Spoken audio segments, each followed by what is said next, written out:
そのように私の瞳をじっと見つめるのはやめた方がいい。何を見てしまうとも限らないからね。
はっ。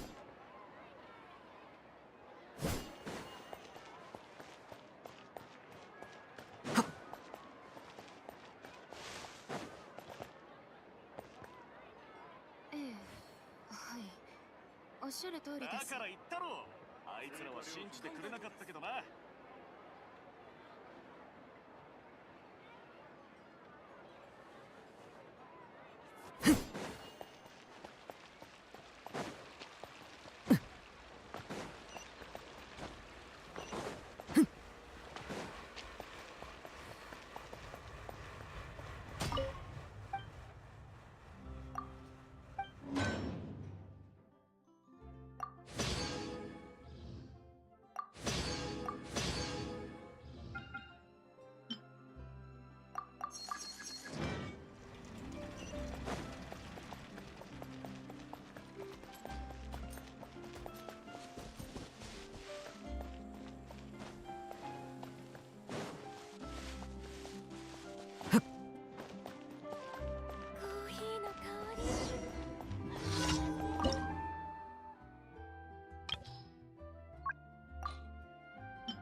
揺らぐことなし。霹靂先陣。追加料金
さっさと片付けちゃう。お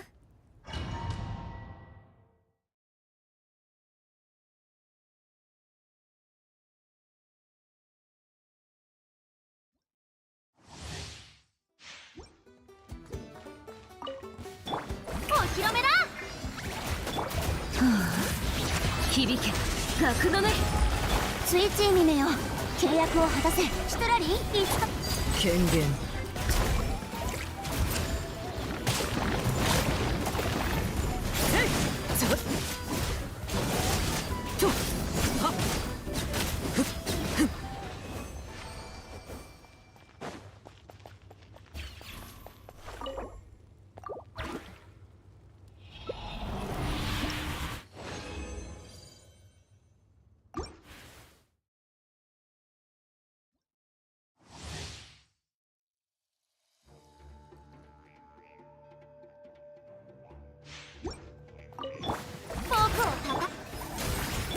却下する。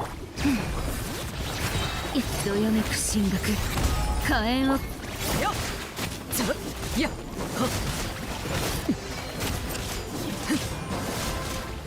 はっやっ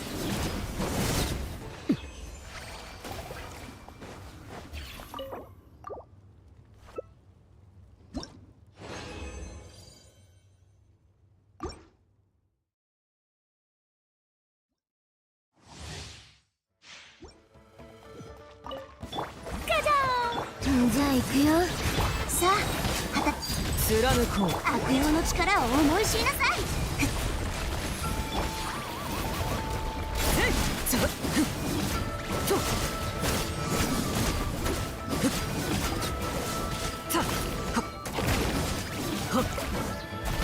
権限。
貫く。お披露目だ。世界を熱狂の渦に。どれは響け学の目。手加減なしよ。はっやっとささっとさっとふっふっはっと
じゃじゃーん。じゃあ行くよ。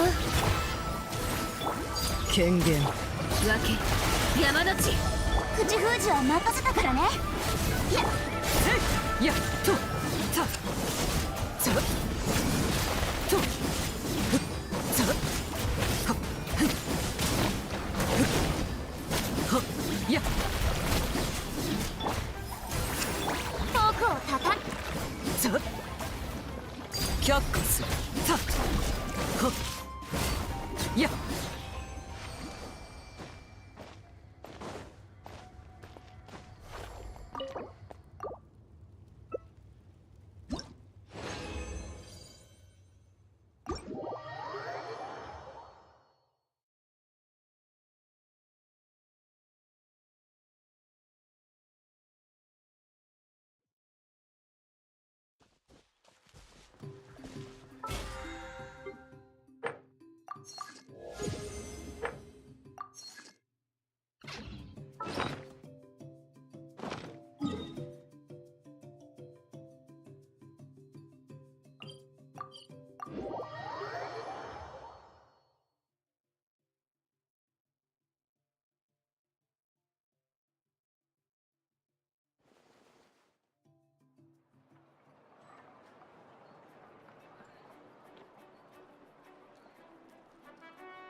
ハゲモはまたどこをほっつき歩いてる。道に迷わない能力。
星とし無事今日の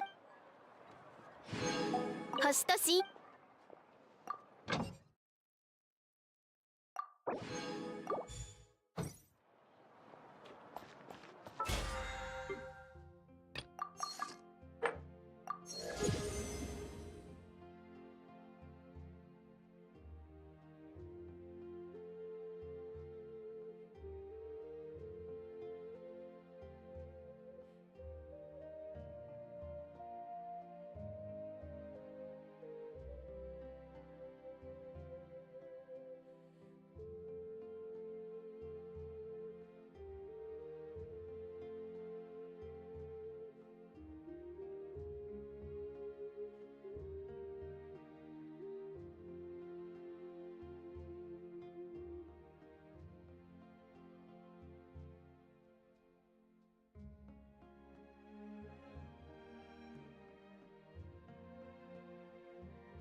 私に報告か？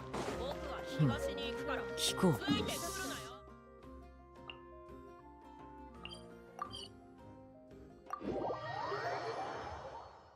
Okay, I'm ready.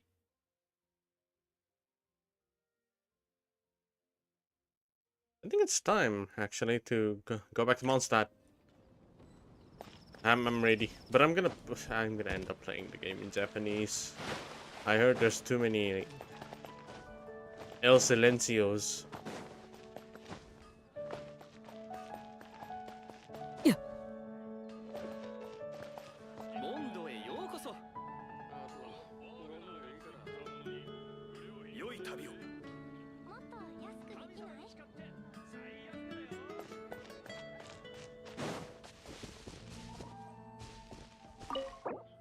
Huh? Wait. Huh?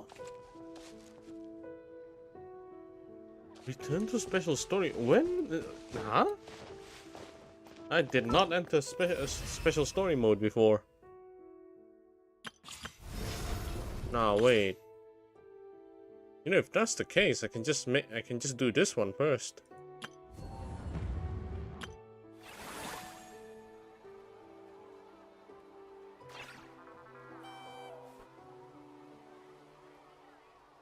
I can play English for this one, right? Yeah, I can play English.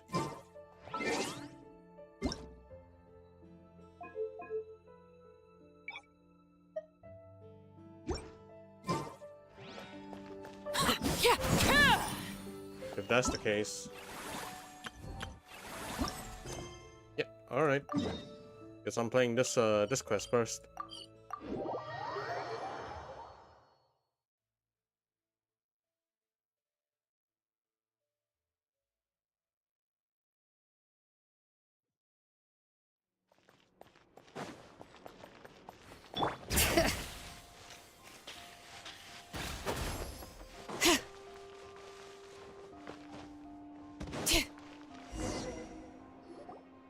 Hey, there's a newsstand over there! Wanna grab a copy of the Steambird? We know our Fontanian friends love a little drama. There's no way they let their readers down. Isn't that Charlotte? And standing next to her, surely that can't be Kaniche? How about... Lost treasure resurfaces at last. Behold the beauty of the Remurian teacup. Oh, for fuck's sake.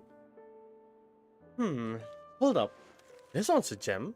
A legal restaurant caught serving saurian stew proves surprisingly popular. Pretty shocking. But it still feels like it's missing something. Ah, got it. Udex gravely wounded in shocking stabbing. Set to miss cross-border smuggling trial. That's what happened? My, what? That can't be for real.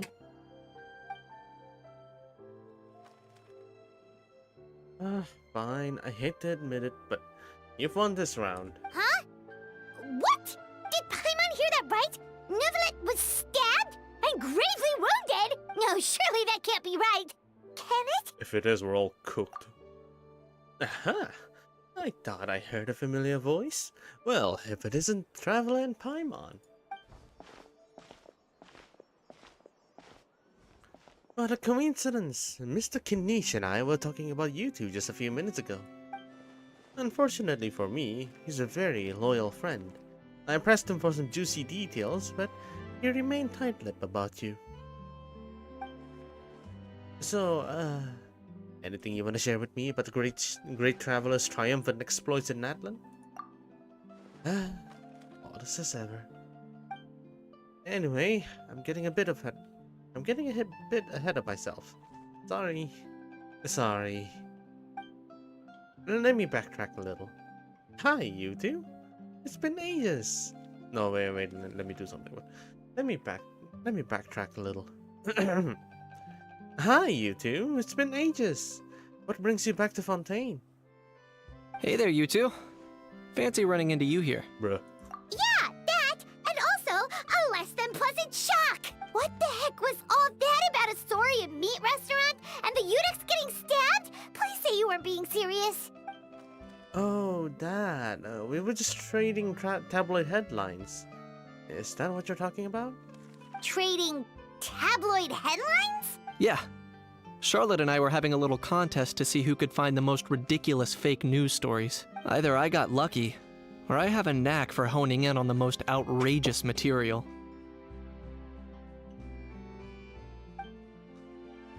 I'm sorry you have to see such an unflattering side to Fontaine, Mr. Kanish.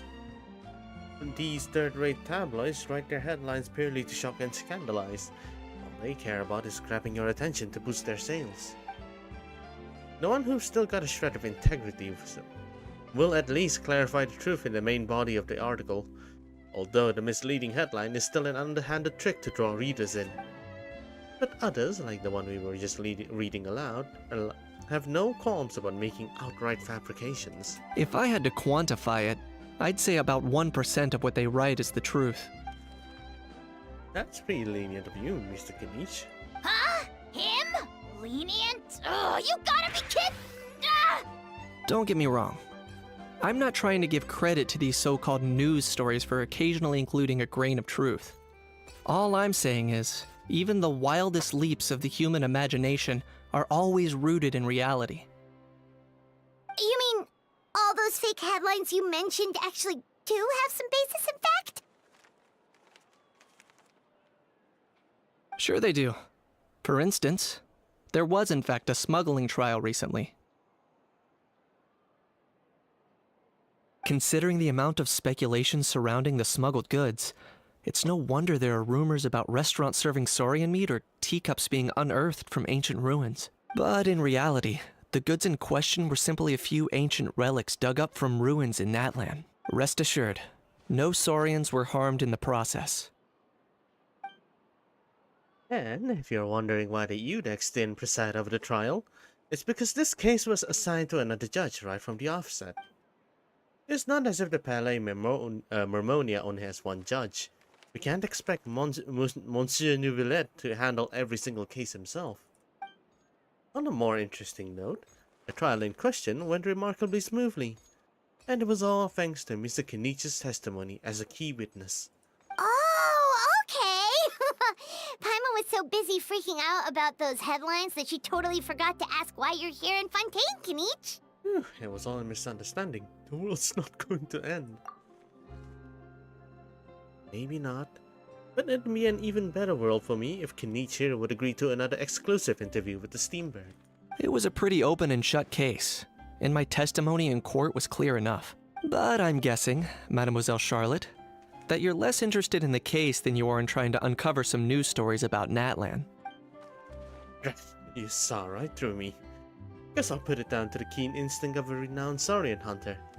Any response to that, or...? I appreciate your kind invitation, but like I said, storytelling isn't really my forte. Kinich the speechless! Kinich the tongue-tied!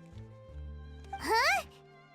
If you're dead set on doing an interview, why not talk to the Traveler instead? Back to me again. Ah, of course. It's a brilliant idea. But that also means I'll need a bit more time to prep. Let me put together a thorough list of interview questions. It sounds like I'm not allowed to refuse. Well, I know I can be persistent, but at the end of the day, it's your call. Anyway, I should probably be getting back to work. I also need to go track down a gestionnaire and report these increasingly outrageous tabloids. Farewell, my friends, until we meet again. Charlotte never stops, does she? Anyway, Paimon just has to ask. That how thing that popped out before, or was it a how? It kind of looked like a how, but at the same time... Oh, that thing. Yeah, that was a how. Huh? What's up with him? Like, he's still noisy, but he's way quieter than before. It's like he's trying to hide or something. Maybe he's not acclimatizing very well to Fontaine? Could be. Not acclimatizing? Aw, poor Almighty Dragon Lord is not feeling well. Too bad he can't come out to argue back. What do you mean? There's nothing physically wrong with him. It actually has to do with a strange law we learned about after arriving in Fontaine. Oh, you can't have a floating object with you. Apparently, it's forbidden to release flying objects within Fontaine City limits during the first 3 days of each month. Oh, I get it now, and I'm sure Paimon gets it even better. Paimon sure does! Paimon's been down this road before. There's an easy solution. As long as Kaniche holds onto a house tail, he'll be considered an almighty Dragon Lord balloon, not a flying almighty Dragon Lord. Not gonna lie, I was considering that. But Ahau wasn't too thrilled with the idea of huffing and puffing away in the form of a mini helium balloon. That said, it's pretty annoying how he keeps randomly popping up all of a sudden.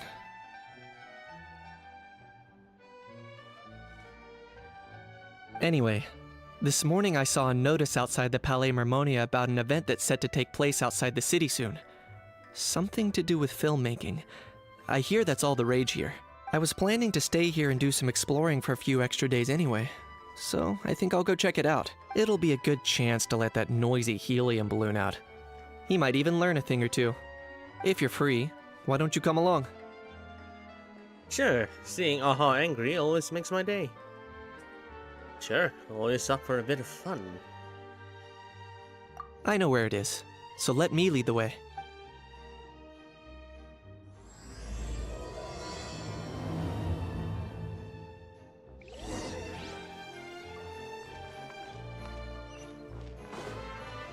What? That is so far away.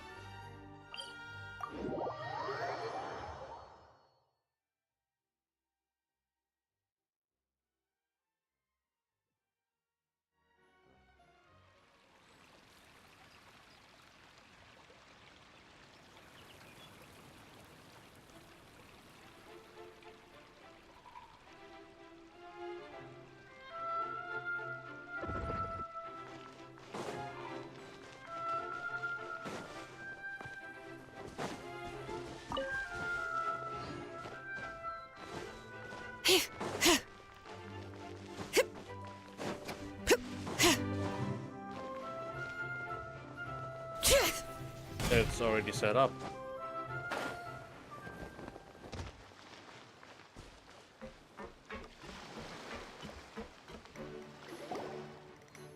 Looks like I remembered correctly.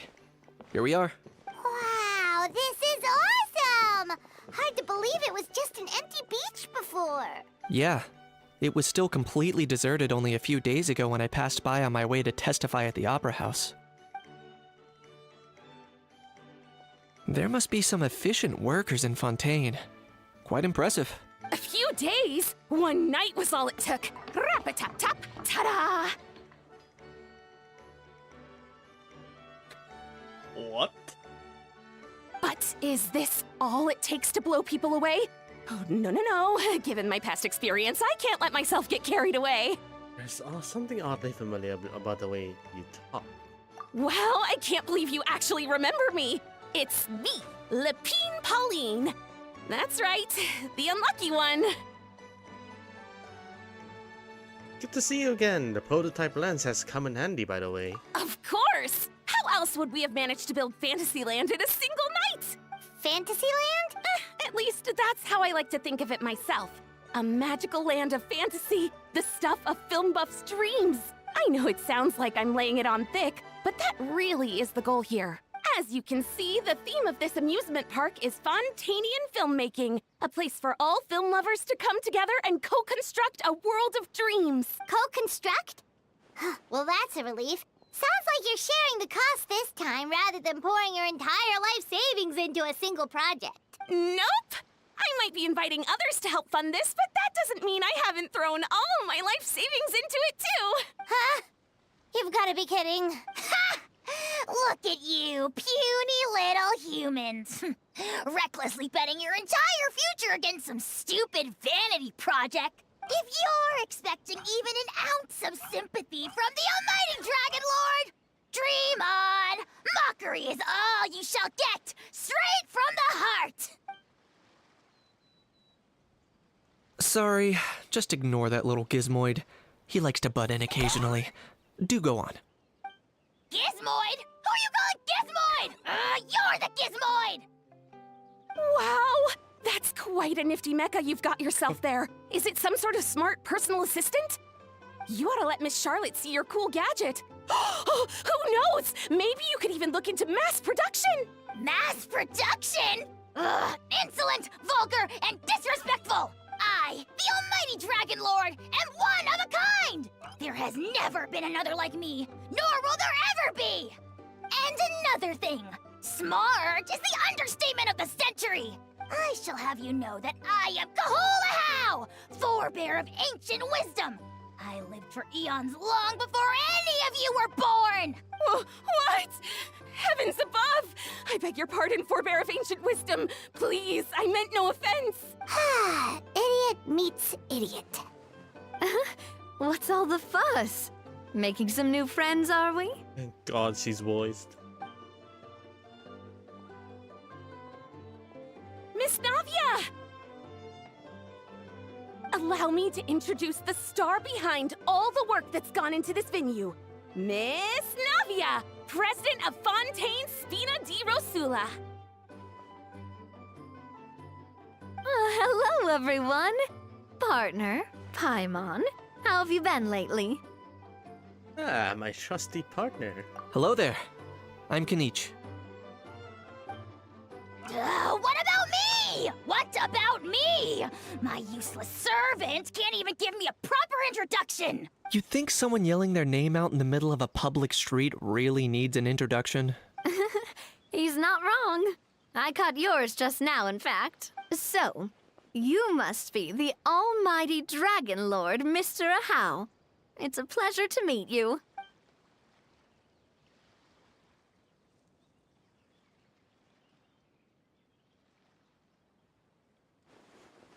Oh, see that? That's what I call proper manners. How many gigs is Zenless on PC? 60. It could be more actually. But last time I installed it, 60. Well, it's not every day you meet a well-mannered human. Navia, was it? Excellent. You may address the almighty Dragon Lord by his name. Navia, don't you think the title Almighty Dragon Lord is a bit silly? I wonder if I can launch the launcher here. Let me check that.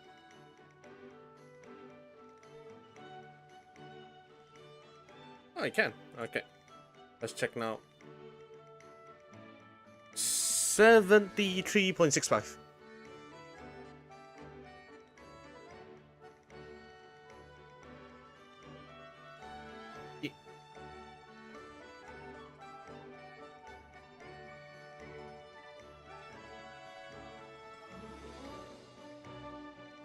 I guess if you round it up, it's 74.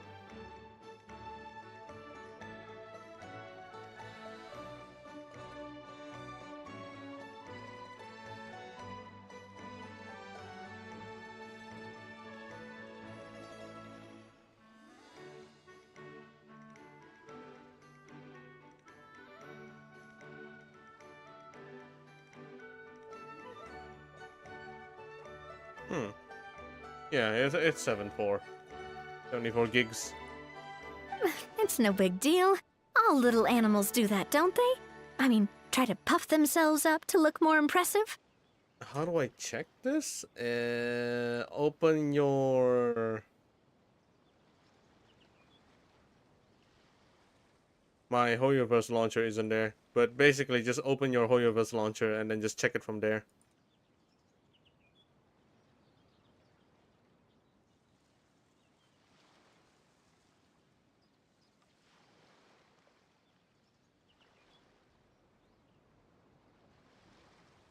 Hoyoverse launcher, the 3 lines, game settings, and then you'll be able to see the size it takes. Check it from there. Ain't specific enough. I've already checked the ones in the PC file as well. It's still 73.6.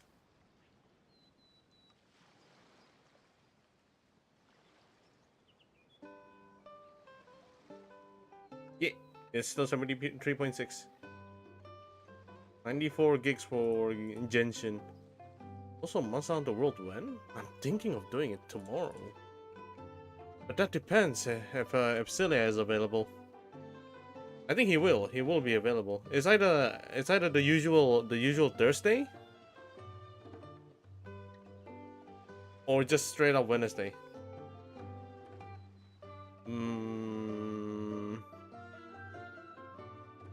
Actually, maybe I could do Uwa stream tomorrow and then Monster Hunter World on Thursday, because I have a repo collab again, this Friday.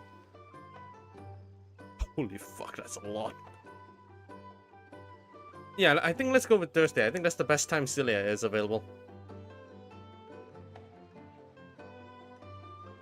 Chicken butt, yeah.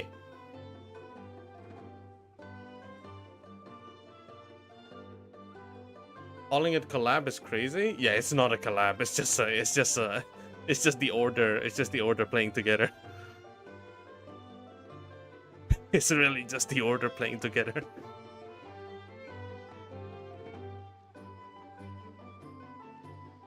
It's like buying shit for your own enjoyment. Anyway, it's all thanks to Miss Navia and the Spina di Rosula that Fantasyland's gotten up and running in the space of a single night. Honestly, thank heavens! After all that paperwork and endless waiting, the event and venue finally got the green light. I couldn't wait a moment longer.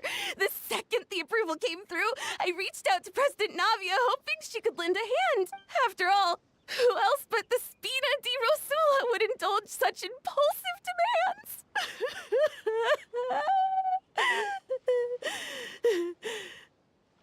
You know, if it wasn't for the strike, right, they could have actually just popped off with this freaking voice actor thingy. Sorry, traveler. Miss Lapine Pauline sometimes gets a bit overwhelmed by her own excitement, as you can see. Oh, speaking of it, did you hear about what happened to the Mondstadt arc?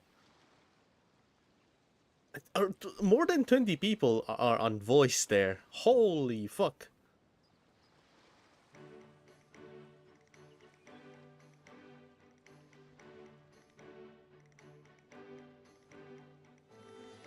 I actually, you know, before the stream, I actually downloaded the Japanese voiceover so that I can just switch and listen to everything instead of reading it. I could not. The SAG-AFTRA strike is ridiculous.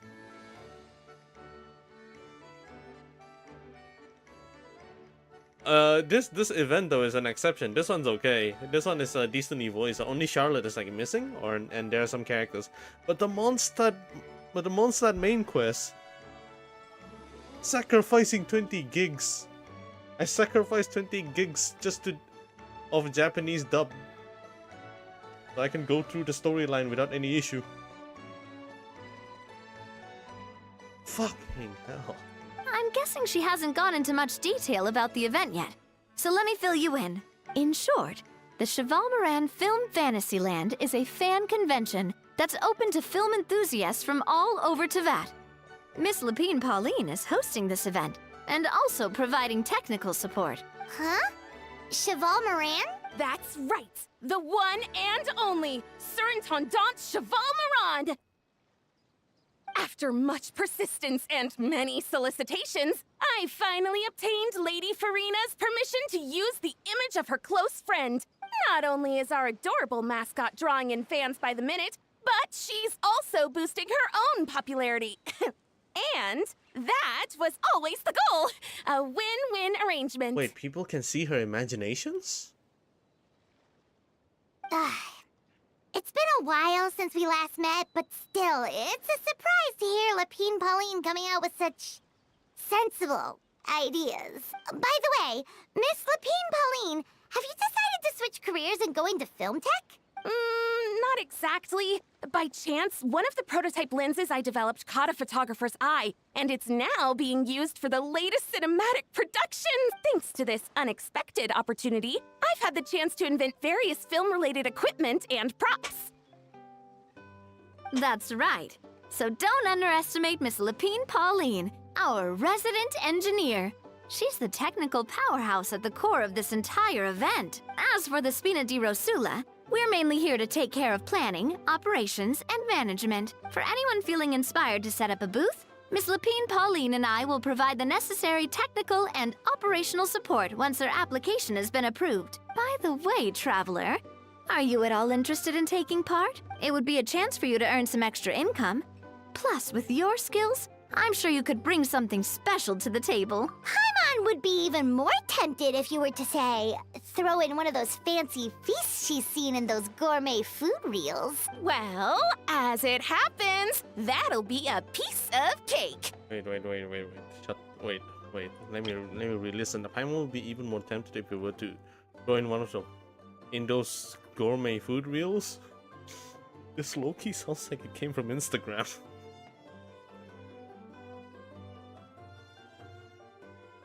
Gourmet, the fucking Instagram reels. Everyone needs to eat, whether they be tourists or the stall owners themselves. So thanks to Miss Navia's help, we've managed to invite none other than the celebrity chef, Miss Escoffier, to run our theme restaurant. Oh shit, she's here. Look over there! And You! Yes, you! For the last time, the ingredients have to be in the right ratio! Get it right next time, or you might as well just lie down on the chopping board yourself. fucking hell. Famous chef are the pioneers of Fontaine's precision gastronomy, a culinary movement that takes the rigorous precision and quantitative methods that are routine in scientific experimentation and applies them to cooking. In the eyes of her students, she is both a genius who strives for perfection and a stickler whose exacting standards fills them with dread. To create dishes that transcend the sublime, she is constantly pushing the boundaries of flavor. She seems a bit busy right now. Well, I'm sold. I think I'll make a How go be her assistant. You little... What's your game here? Demoiselle, sorry to bother you, but there's an issue over here that requires your personal attention. Apologies. Looks like it's back to work with me. Please feel free to take a gander at what we've got. Anyway, if you're interested in taking part, come find me later. You know, the scary part about this one right now is that the interlude didn't give any, you know, this one. I heard that this interlude doesn't give Primo Gems or that wish thing. So I might be wrong. I hope I'm wrong.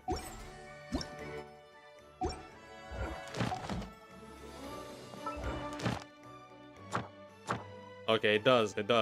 But it doesn't have the Primo Gem. Yeah, it doesn't have the Primo Gem reward, just like the other main quest.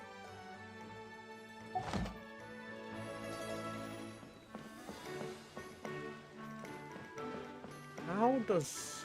I guess Furina drew this one? Because from what I remember, there's no shadow for this. Malaysia number 1 line. Yeah, there's no shadow. It's really just imagination.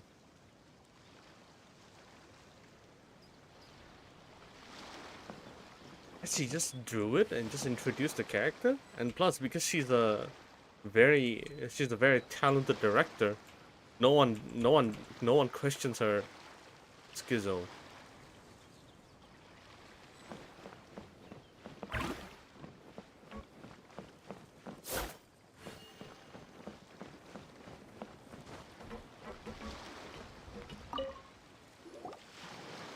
Greetings. Apologies if you overheard my harsh words just now, but I assure you it is entirely necessary. The sheer lack of standards here will be the death of me.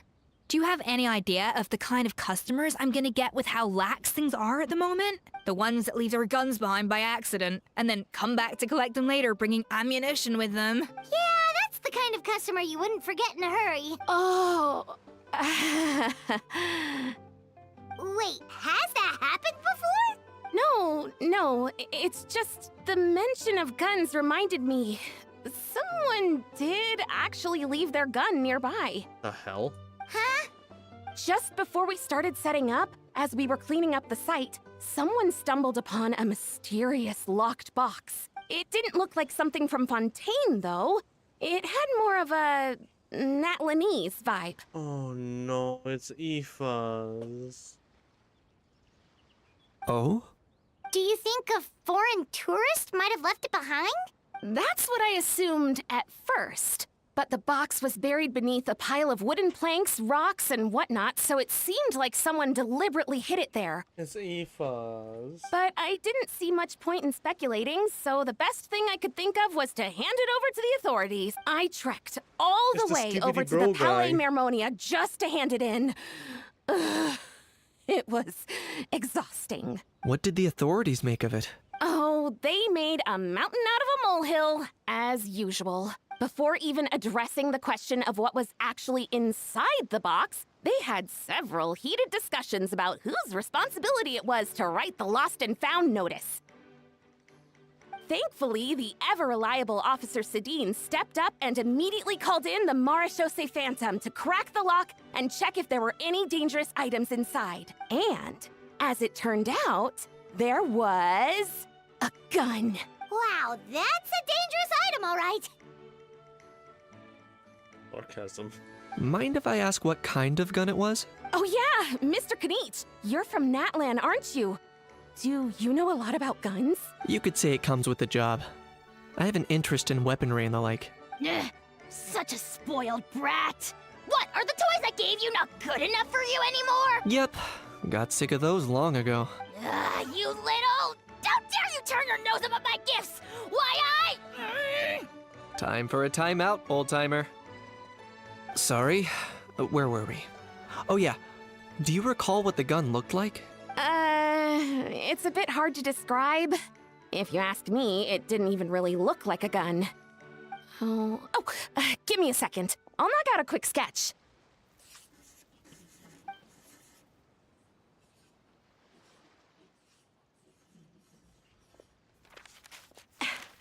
Something like this. She can fucking draw. Whoa, it's so neat and precise. Sketched by a professional engineer, after all. It's nothing. Hmm. Sorry. Is something wrong with my drawing? I know it doesn't really look like a gun, but I assure you, this is exactly what it looked like. And it certainly could shoot as well, too.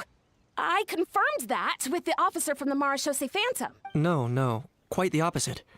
The features are very accurate, and it is definitely from Natlan. Please, don't mind me. I'm just taking a moment to admire it.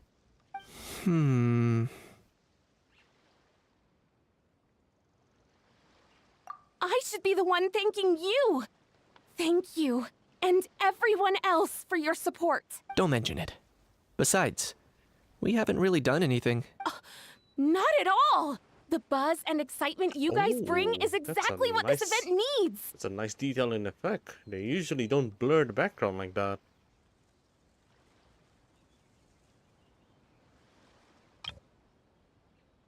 Oh dear, I'm starting to feel a bit guilty watching everyone else toil away. Guess it's about time I got back to work too. But just before I go, one last thing. Traveler, it's wonderful to see you. Here's to a successful collaboration.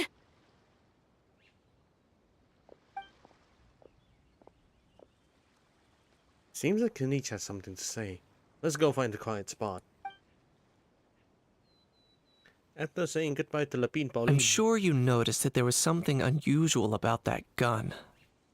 Correct. It's most likely an old weapon dug up from some ancient dragon ruins. Oh, shoot, really? Based on my experience, it might be more accurate to refer to it as a hand cannon. But in Fontaine terms, it's not wrong to call it a gun. Given why I came here, don't you think it's curious that an ancient dragon relic of unknown origin would turn up like this? Out of the blue? I suspect this gun might have something to do with that smuggling case.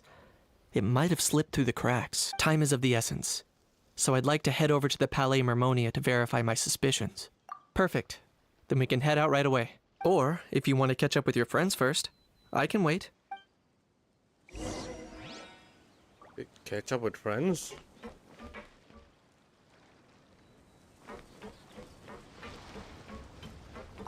The fresh vegetables from the new batch are exceptional quality. I just wish I could say the same about the new staff. Girl.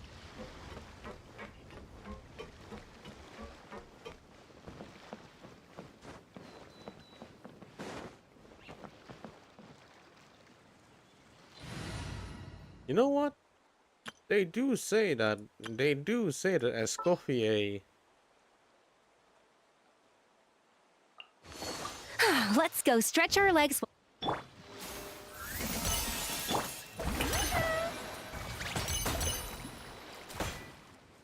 has a limited amount of dish.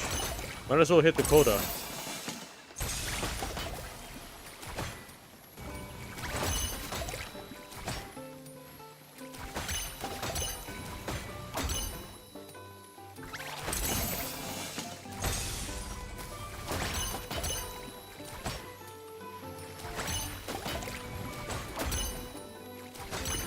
Shower me with praise!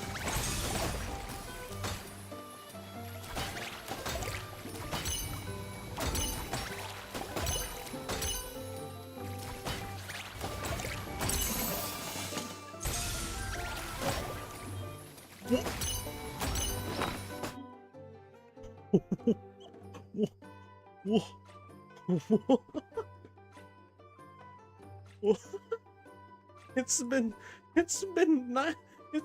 how many patches already?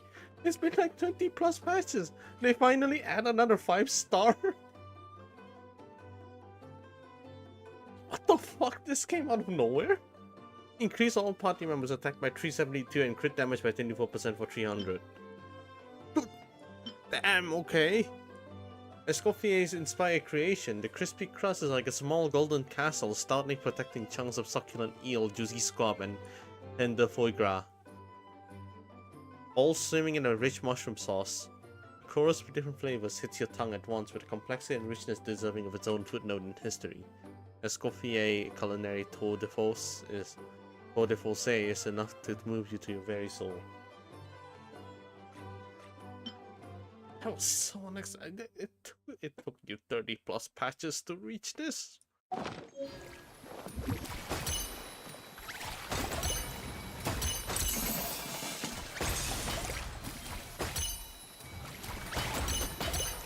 How much can she cook?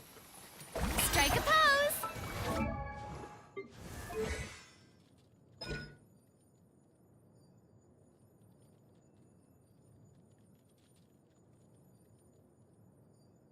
No details.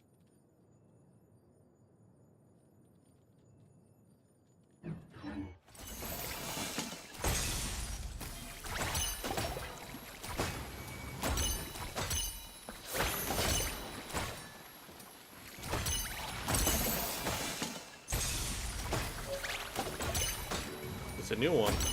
Golden gift.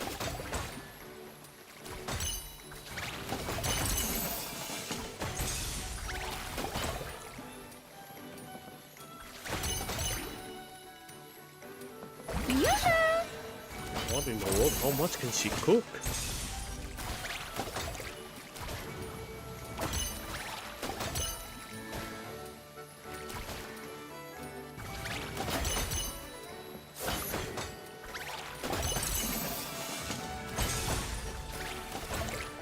Oh, it's done. A little amuse-bouche.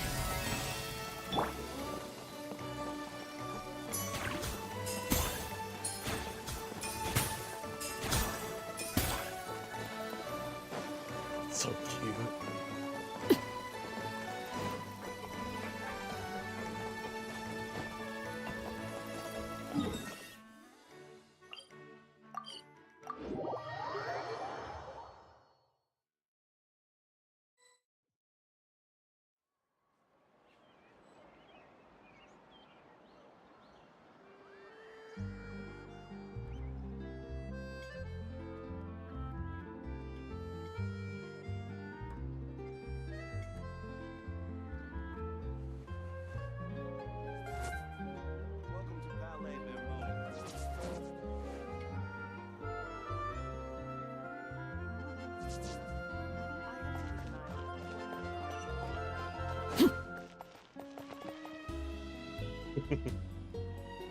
Those are two out of place characters.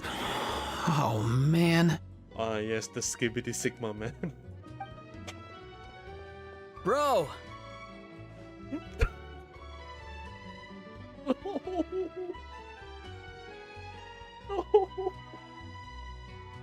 Aurora, no!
Okay, I'm back.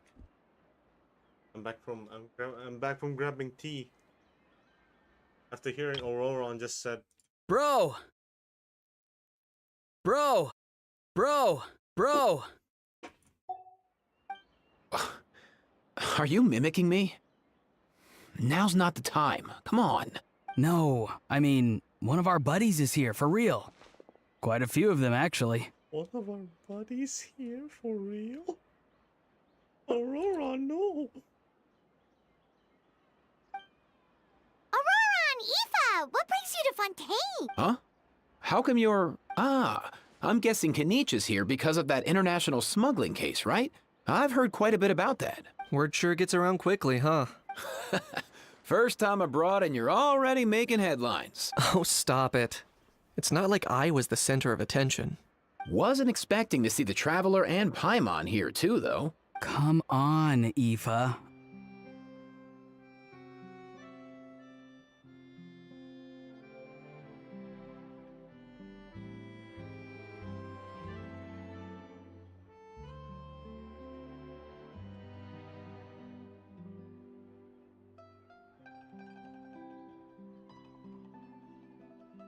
You really just said, bro. Huh? A traveler, by definition, is someone who travels around. Fair point. Anyway, back on topic. Wait a second. I lost my train of thought. What were we talking about again? Why, you're all here, of course. For vegetables. Fork-a-cuckoo. I'll go first. It's for the Chevrolamine Film Fantasyland. Wait, is that right? It's Cheval Moran. Ah, right. I keep stumbling over that one. Guess I owe Cheval Moran an apology, even if she's not here. Anyway, long story short, the festival restaurant urgently needed fresh vegetables from Natlan, which is why Aoife and I are here. So, you guys are vegetable couriers?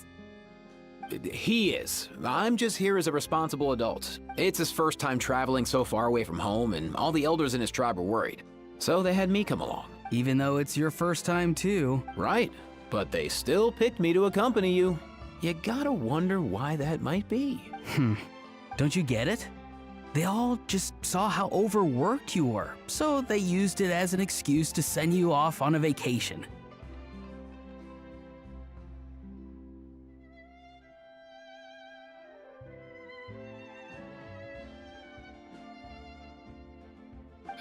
Wait, what? So I'm getting the grandson treatment now too? See?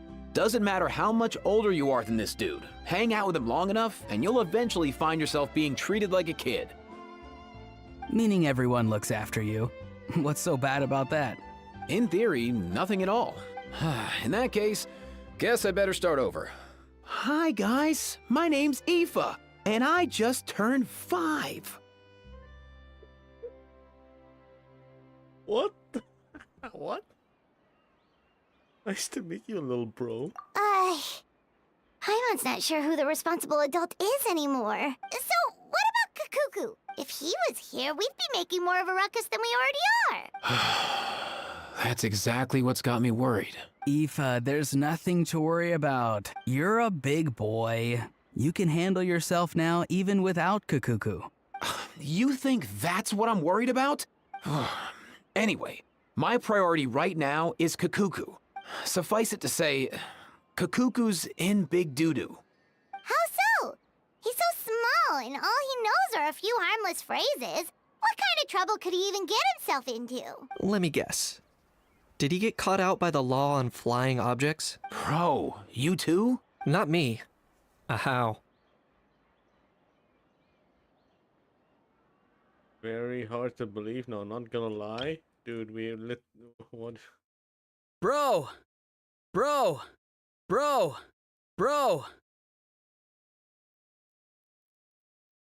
Wanna die. In that case, guess I better start over. Hi guys, my name's Aoife, and I just turned 5. Today's Dodom? Oh, you went and played? Yeah, that is true. Today's Dota match. Bro.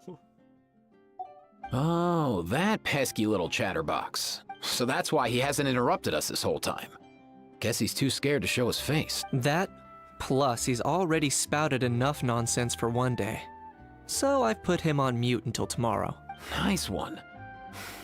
If I was even half as decisive as you are, I would have kept a closer hold on Kakuku so he didn't get a chance to go flying off. Oh no, bro. Or rather, did Kakuku get caught by the guards for flying around? If they had managed that, we'd at least be able to track him down. But when the guards started chasing him, Kakuku flew into that building next door. I wouldn't be surprised if there was a high-stakes pursuit going down in there as we speak. Just like one of those cool crime movies. Which building? That one? Yup, that's the one. Kakuku sure has a good eye for a getaway. It's the tallest building around. I may be able to fly up pretty high, but checking every last window would still take quite a while. As for Aoife, well, let's just say he's not flying anywhere without a Saurian. Sorry about that. Not like it's my fault, though. You don't have to apologize on my behalf. Wait a sec. What's this got to do with how high you can fly? Kakuku's got himself into a real mess here. Like a panicked animal running straight into a trap. It's pretty worrying. I'm starting to picture him flapping through a barrage of gunfire while important documents are flying about left, right, and center. Heck yeah! If anyone can pull it off, it's Kakuku. He's always been such an awesome Saurus. I believe in him. Awesome Saurus? In other words, right now in this building, there could be not one awesome Saurus, but 2. For real now? Do you even hear yourself, bro? Of course I'm for real. I'd never make light of something like that. All right. Everyone's an awesome Saurus. Well, the human version. But our priority right now should be to go in there and check up on Kakuku. As it happens, Kinish and I were just heading over to the Palais Marmonia for something else. Leave it to us. You sure? Wow, awesome. That'll be a huge help. And if Kakuku doesn't listen to you, I give you permission to pull out a couple of his feathers. Wait, since when was that up to you? Well, then it's your call, bro. All right then, if Kakuku doesn't listen to you, I also give you permission to pull out a couple of his feathers. There you go. If he objects to that, tell him to come find us. He won't. Trust me.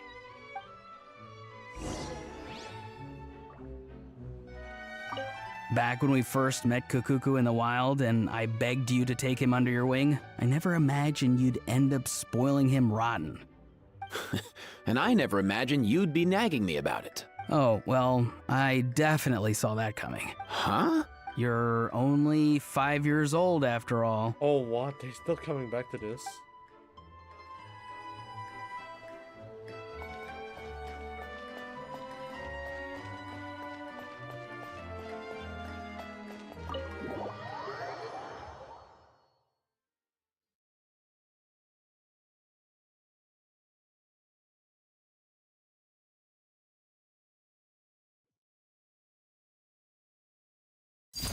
Transfixed. That is not what I want to press. Nothing new there. The first few days of every month are always noisy.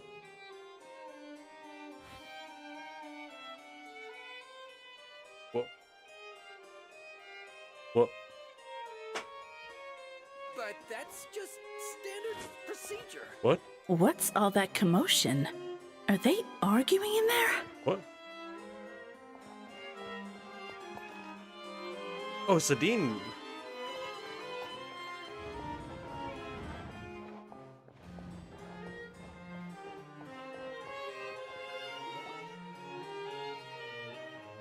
No way,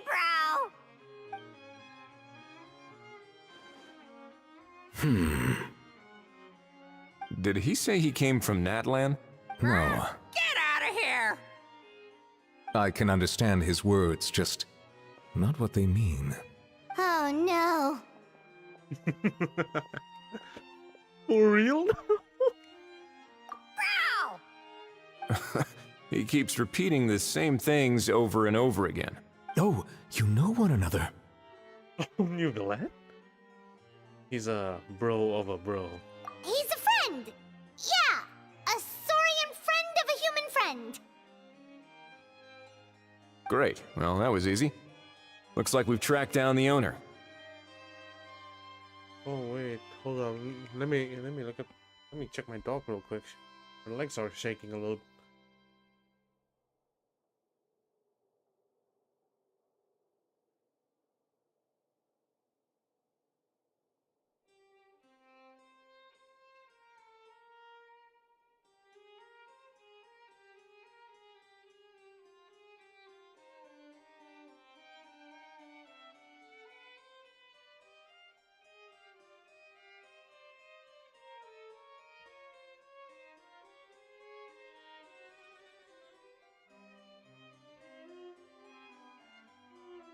It's all good.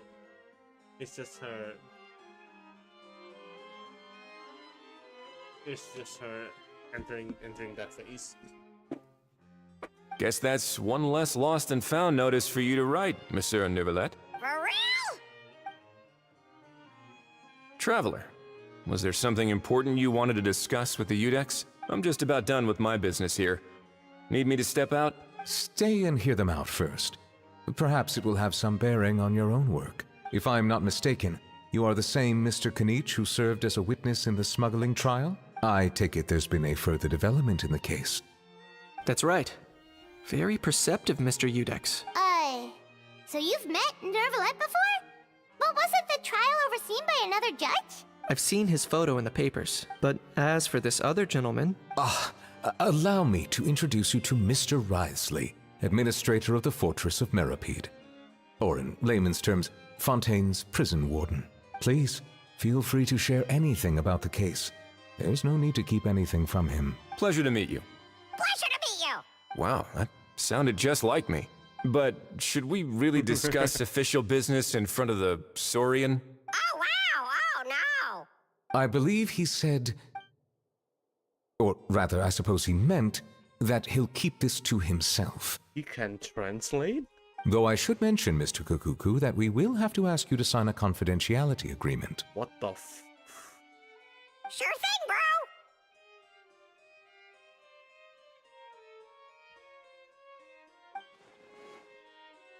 This is all a bit strange, but they really are a great pair of awesome Sauri. Oh, it's because Neuvillette is a dragon. Let us return to the matter at hand. What the heck is this, dude? Oh, wow! Oh, no! I believe he said, or rather, I suppose he meant, that he'll keep this to himself. Mr. Kanich, was there something else you wanted to discuss relating to the case? Yes. Let me fill you in.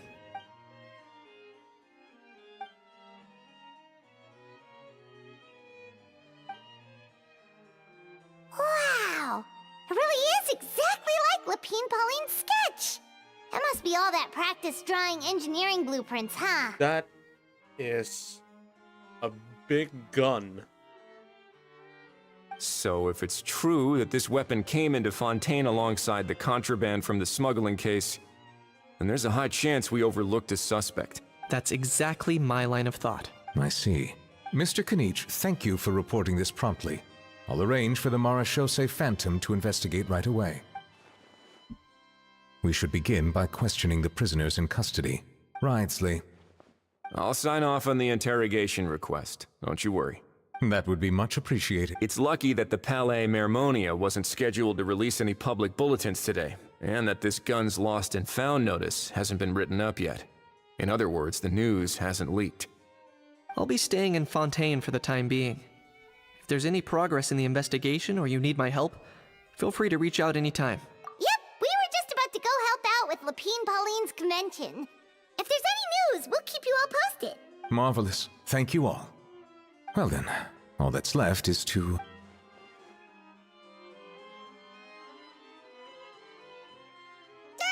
You miss me, bro? He really does come out with the most unexpected things. Who did he learn it all from? A couple of top bros from Natlan. Huh. Well, it's pretty extraordinary.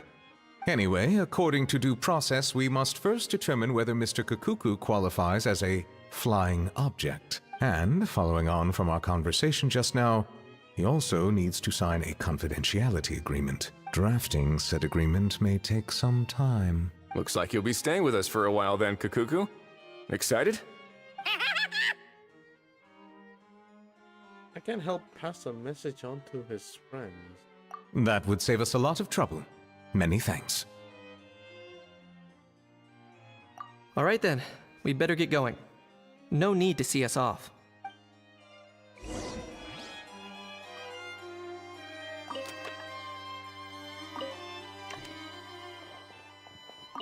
I know you mentioned a while back that people from Nadland would soon start showing up all over the world, but I hadn't expected anything like this.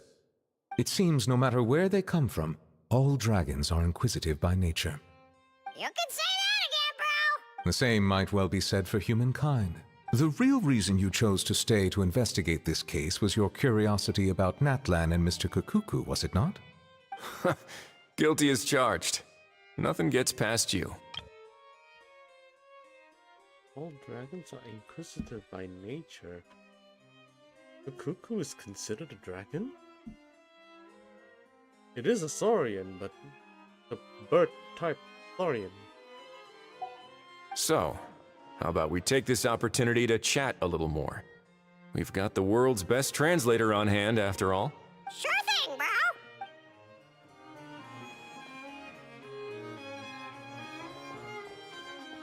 How did they click?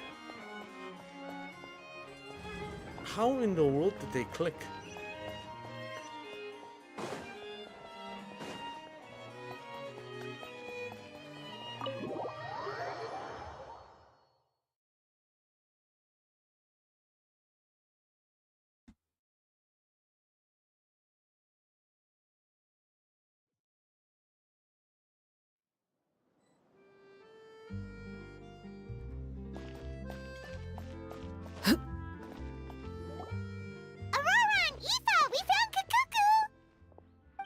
What's the situation? How bad is it? With some good news and some bad news. Oh no. When I saw that Kakuku wasn't with you, I'd already prepared myself for the worst. Relax, Aoife. Maybe Kakuku just prefers high-rise living now. Sometimes you just have to let the kids grow up and make their own choices in life. For real now? Do you even hear yourself, bro? It's not that bad. Kakuku's fine. Still very much alive and kicking for starters. He hasn't been arrested either, so no jail time. Even had an interesting chat with some veritable VIPs. See? You're not exactly reassuring me here. As for the bad news, well, it's really not that bad. Kakuku accidentally overheard some top secret stuff, so he has to stay at the Palais Mermonia for a while to sign a confidentiality agreement. But there's no need to worry. The person in charge of looking after Kakuku is super nice, so he'll be absolutely fine.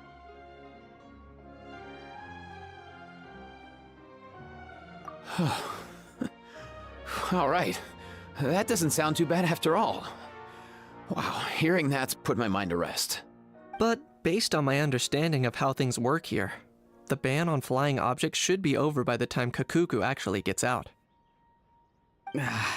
What a shame. Oh well, I guess we'll just have to go have some fun without him. You don't look disappointed in the slightest. Anyway, Auroron and I will be staying in guest rooms upstairs at the Hotel de Boer for the time being. Feel free to drop by if you need us. Yay! Problem solved! Alright, let's catch up another day. What? It's just finished like that? It's only been 2 days though, so I'm not really sure if the quest is gonna...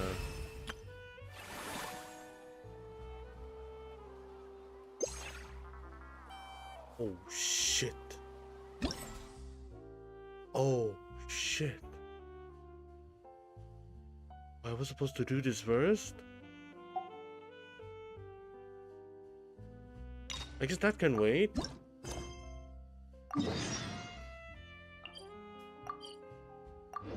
Yeah, the main quest can wait. Huh? Is that Navia over there? Oh, it's been a while. Let's go say hi. Yeah, I was supposed to be here. Okay. Let's pretend everything didn't happen. Hey, Navia! What you up to? Shh! Get lost, Monica! I don't want to see you back here until you're ready to wake up and start doing things properly! Right now, you're a disgrace to my kitchen and to the Hotel de Boer name! It was an accident. I'm sorry, did you hear me asking for excuses? No, I'll do better, I promise. Why is she so aggressive? She won't even listen to what the poor girl has to say. Oh, hey, cut her some slack. You gotta at least hear her out. Wait! Huh? Who do you think you are telling me? Wait a sec. Navia? Huh. So, you're bringing backup now. Suit yourself! You're still wasting your time!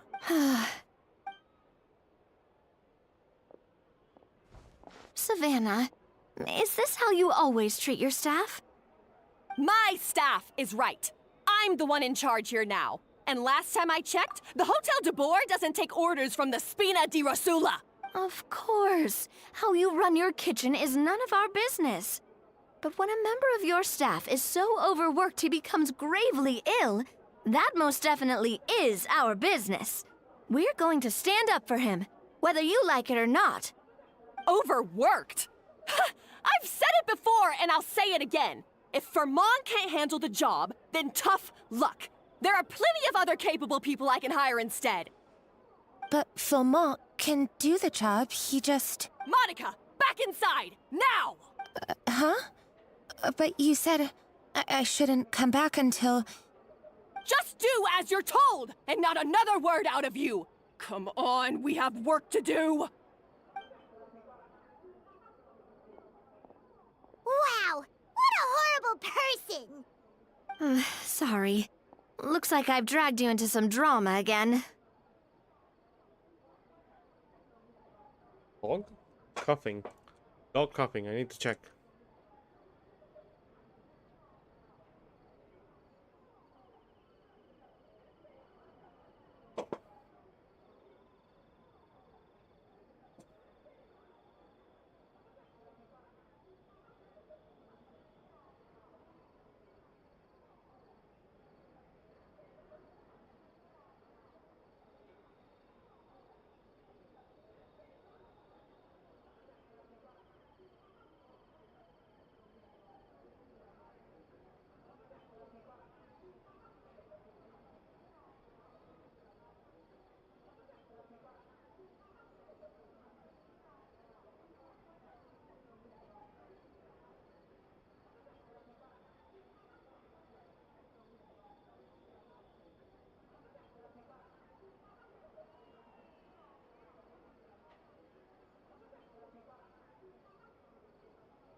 Oh my god. Scared the shit out of me. Oh, good. Her name is Savannah. She's the new head chef at Hotel de Boer. Ever since she took the job, she's been enforcing a brutal work regime and putting a huge amount of pressure on her staff. One guy was so overworked, he collapsed from illness. He's been bedridden for days, and he can barely even talk properly. I'm sorry. I'm sorry. It's all my fault. I don't deserve to be a chef. At his family's request, the Spina di Rosula is trying to mediate on his behalf. We're not exactly making a ton of progress, as you saw. Savannah is adamant that Vermont's exhaustion and illness have nothing to do with her or how she's been running her kitchen. She's refusing to have any kind of meaningful dialogue with us. Our next thought was to talk to the other chefs at the restaurant and get a better idea of their working conditions. But with Savannah watching them like a hawk, no one has been willing to open up. And that's why I'm here, doing it the old-fashioned way. Camping out, watching, and waiting for an opportunity. Oh, shoot! It all makes sense now. Sorry. Paimon should have thunk before she spoke. Did Paimon ruin everything? Oh, no, not at all, Paimon. Honestly, the way she was laying into Monica, someone had to step in. I'm sure I would have piped up if you hadn't. And besides, I don't really think I'm built for espionage. Yeah, meaning it's gonna be all the more difficult to get the inside scoop now. Oh, I might as well head back to the Fleuve Cendre then. We'll need to come up with a whole new game plan. Paimon will join you, 'cause this is kinda all Paimon's fault. Guys, it's fine. You don't need to worry about it. That said, if you were planning to visit the Fleuve Cendre anyway, let me take you out for a meal. I'll make sure it's a proper feast. A really famous chef just joined the Spina di Rosula's tavern. Her name is... Sorry to interrupt. I just wanted to apologize for the scene you witnessed just now. We shouldn't subject our customers to that. This is a small token from us. It's some candy from Monica. She asked me to make sure it was delivered into your hands. It's pretty red Monica's eyes. the one apologizing? Huh. Clearly Savannah is the one who owes an apology. Our head chef has been a little highly strung lately. Sorry for everything. All right. Since there's candy, Paimon will drop it. Not the candy. Thank you for understanding. We'll make sure to pass your feedback on to Miss Savannah. A little highly strung, huh? Paimon doesn't get it. How did someone like her even become head chef? Well, according to Fermat's family, she hasn't always been like this. But that's a story for another time. Let's try this candy. Oh, Paimon totally gets it. Come on, dig in! Huh? Hold on, there's something written on the wrapper. Find... Escoffier? That's how it all started? Escoffier? Could this mean... Huh? You know that name, Navia? Yeah.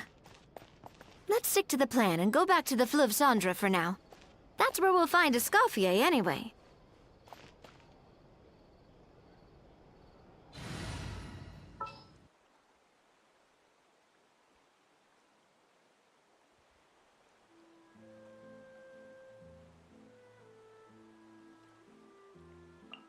Whatever you need.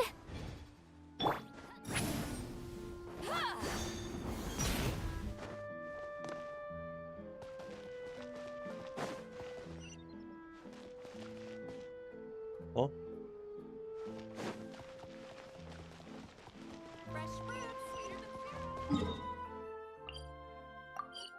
Oh.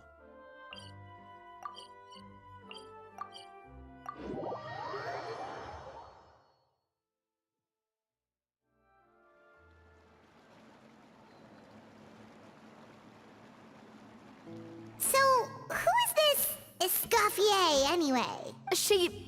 Well, for starters, she used to be the head chef at the Hotel de Boer, before Savannah. She recreated the legendary Gâteau de Boer and restored the restaurant back to its former glory. Safe to say, she's the most renowned head chef in the Hotel de Boer's history. After the culinary genius Modeste himself. Gâteau de Boer? That's the super exclusive cake that they only sell a few slices a day, right? Wow.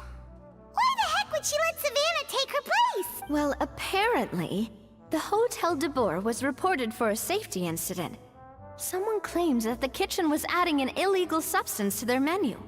But none of the chefs had any idea how it could have gotten into the food. In the end, Escoffier decided that as head chef, she should take responsibility. And she was sent to the Fortress of Meripede. The Fortress of Meripede?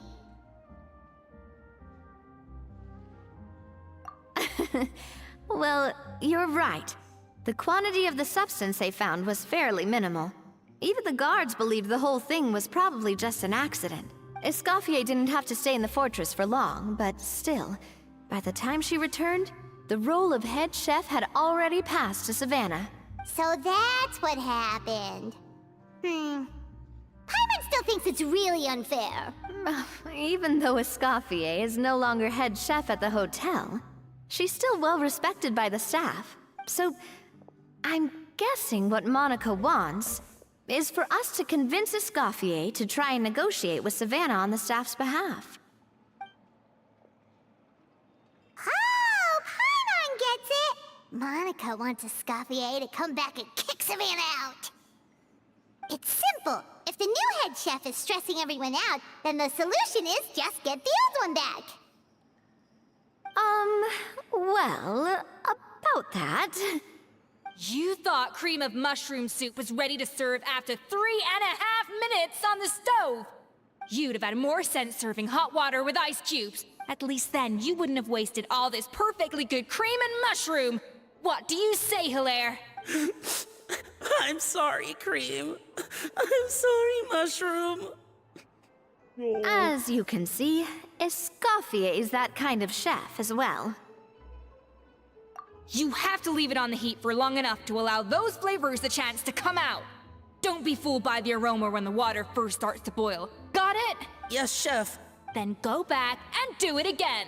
The customers are still waiting. Remember where you went wrong and don't repeat the same mistake twice. Yes, Chef!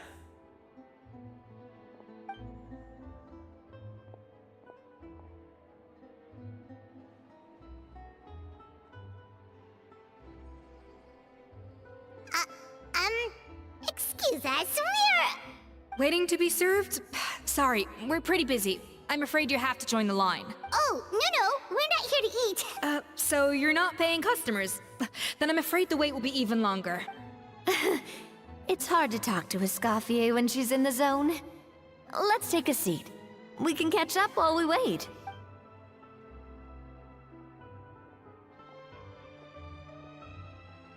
She works here? Heck.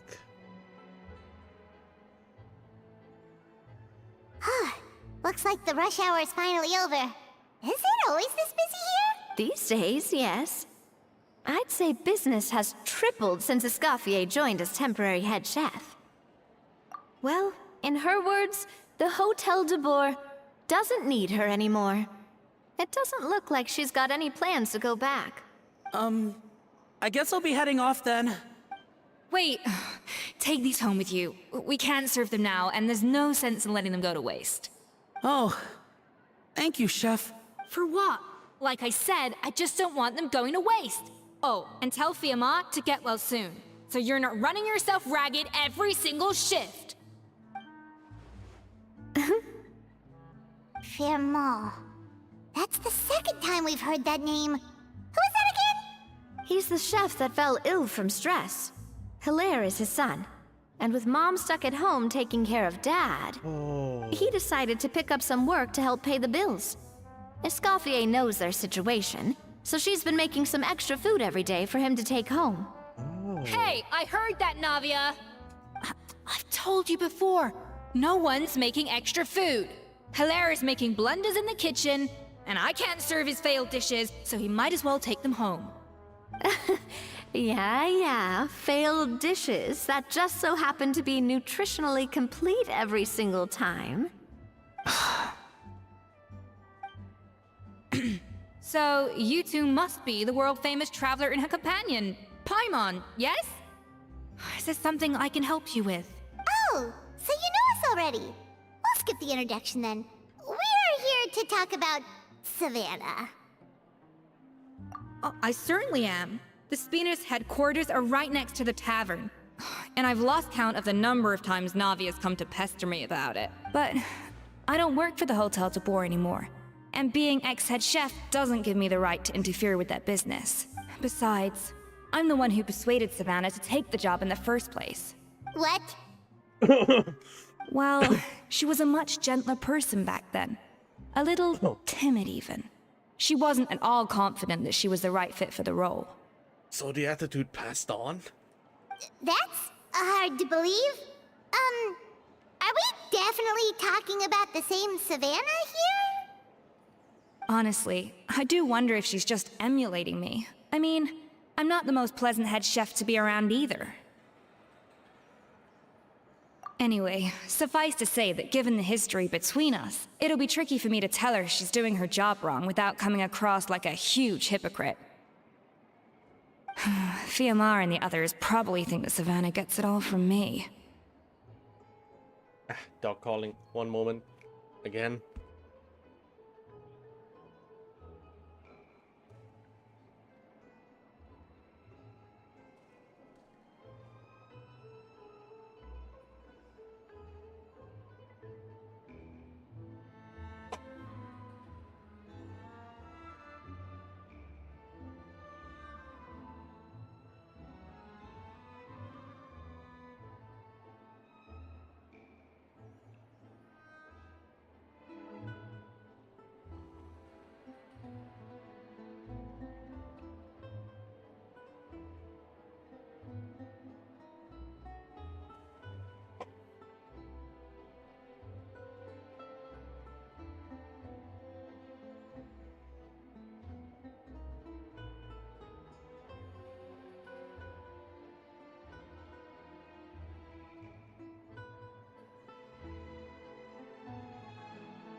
Lord is everywhere. Oh, I think I know what she wants.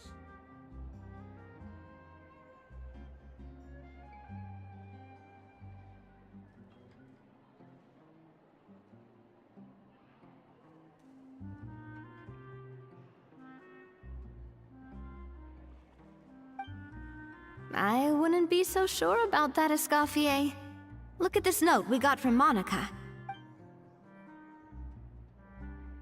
She mentioned me. Whatever shortcomings you feel you have, it looks like Monica still trusts you. As for the others, well, how can you know what they think unless you ask them? Monica. Plus, it's not like we're asking you to storm in there and raise hell. We're only in the initial phase of our investigation. All we're trying to do is get the other chefs to open up to us. Oh, Monica. Oh, Monica. Escoffier? I can't believe her. Powdered sugar is supposed to be applied sparingly. Oh. Look at all that on the wrapper. It's thicker than the sole of my shoe. Unbelievable. I won't stand for this. She has to learn. Come on, we're going. Wait, so now she's, Let's go catch up to her. We don't want to keep her waiting.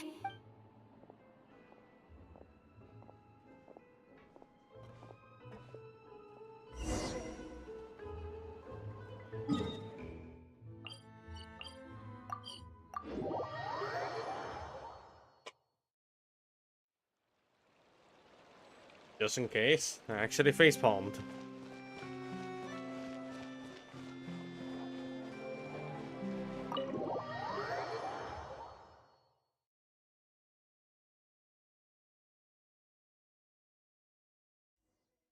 Wait, she looks like... Is that a Escoffier? Escoffier's back? Yes! I've missed her cooking! I was just saying, Hotel de Boer is nothing without her. You can't match Escoffier's talent. I'm sorry. I'm so sorry.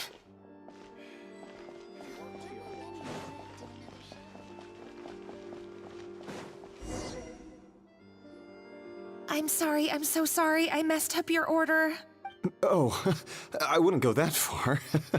Maybe the taste is a little off, but if you hadn't brought it up, I don't think I would have noticed. But, please, you have to forgive me or Chef is gonna... Okay, I know. I'll kneel before you. What the heck? Get up, Monica! Can't you see that you're just making your customer feel more awkward? Escoffier?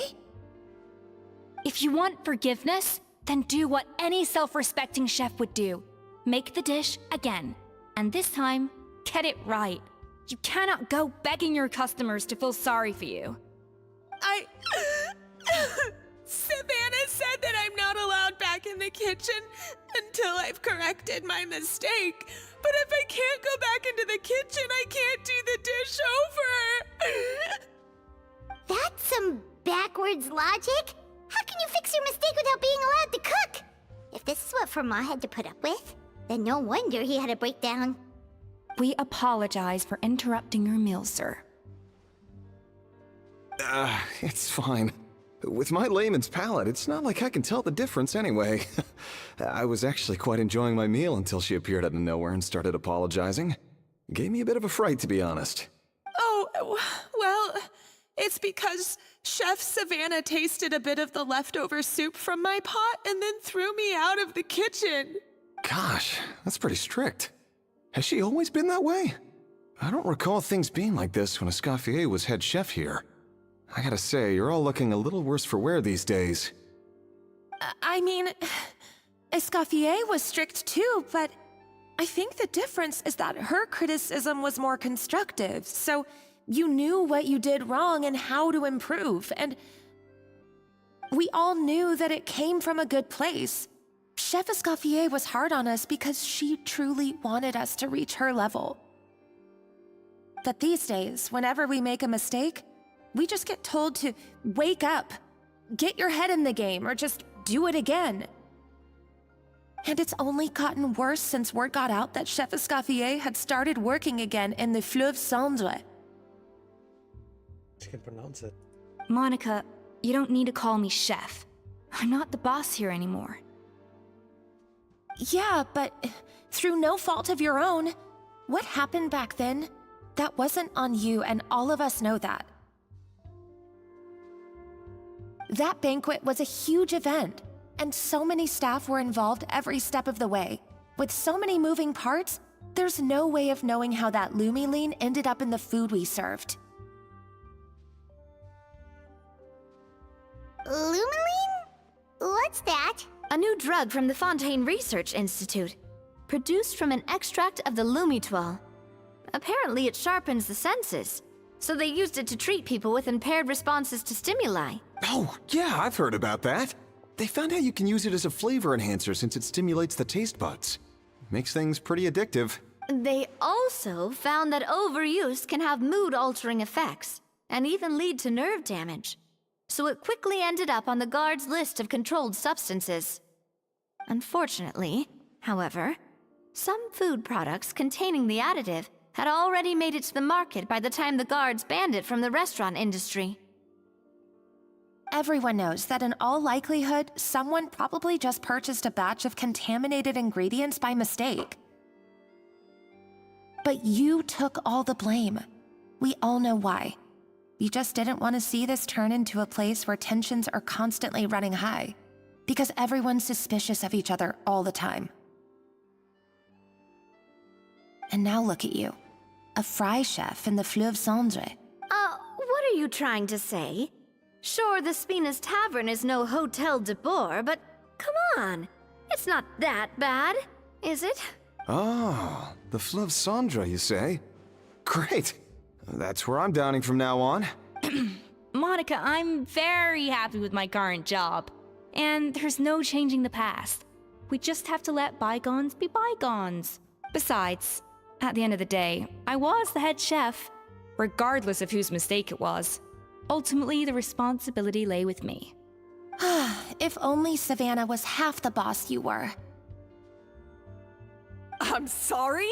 Do you have a problem with my conduct as head chef? No, chef. So, you do remember who's boss? Escoffier?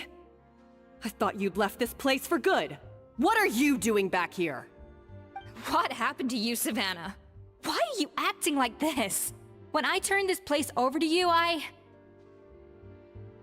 You made me the head chef and gave up your right to tell me how to do my job. You're not the boss here anymore, so stop acting like you own the place. Whoa. Sounds like someone has a chip on her shoulder. Oh, Savannah! My God, have you grown a temper since I last saw you? Have you put even half the amount of energy into improving your cooking skills, or are you still using the Pluie Lotus as an off-brand marcotte, thinking no one can tell the difference? That's none of your business! What happened to not storming in and raising hell? Ho ho! I was not expecting to see something this spicy as soon as Escoffier returned. Huh? Fan Asian? What is going on? There's someone with a French accent now? Aye, miladies. Might I make a humble suggestion? Given that we have ourselves a tête-à-tête between chefs at the Hôtel de Bord, I dare say it would be de rigueur to settle this the traditional way. The traditional way? That can only mean one thing. That's right. I'm talking, of course, about the tradition established by Modeste himself. The cooking contest! According to legend, the founders of Hotel de Boer, Modeste and Savelli, used this method to resolve all of their disputes. Everything from petty arguments over next week's menu to disagreements over the strategic direction of the restaurant.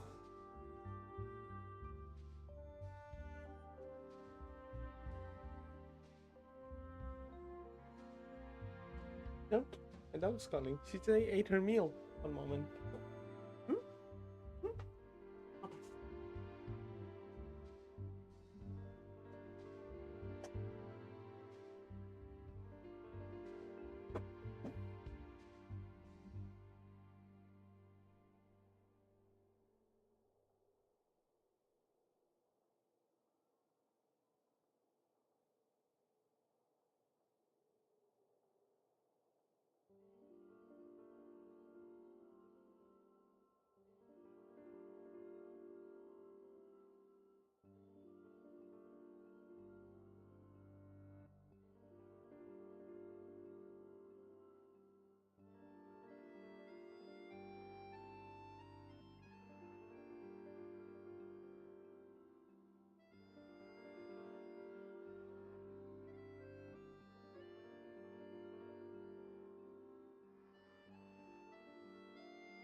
The cooking contest would decide who had the final say. Huh. Sounds like they had a lot of free time on their hands. Ah, well, it might sound that way to us. But in fact, the cooking contest played an enormous role in motivating chefs to hone their skills, reaching new heights of excellence in the culinary arts. And indeed, the reintroduction of this institution in recent years has surely been instrumental in transforming the Hôtel de Bord into the top-ranking restaurant in Fontaine. Reintroduction? Someone brought it back? Who? It's you. What say you, Escoffier? Surely you of all people won't back down from this challenge. It was you who put the rule in place, after all. Sure, I reinstated it, but I'm not a chef at Hotel de Boer anymore. Isn't this bending the rules a little? I see no issue as long as both sides agree to the terms.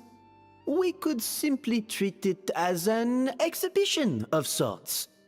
Savannah, any objections? Exhibition. Huh. No.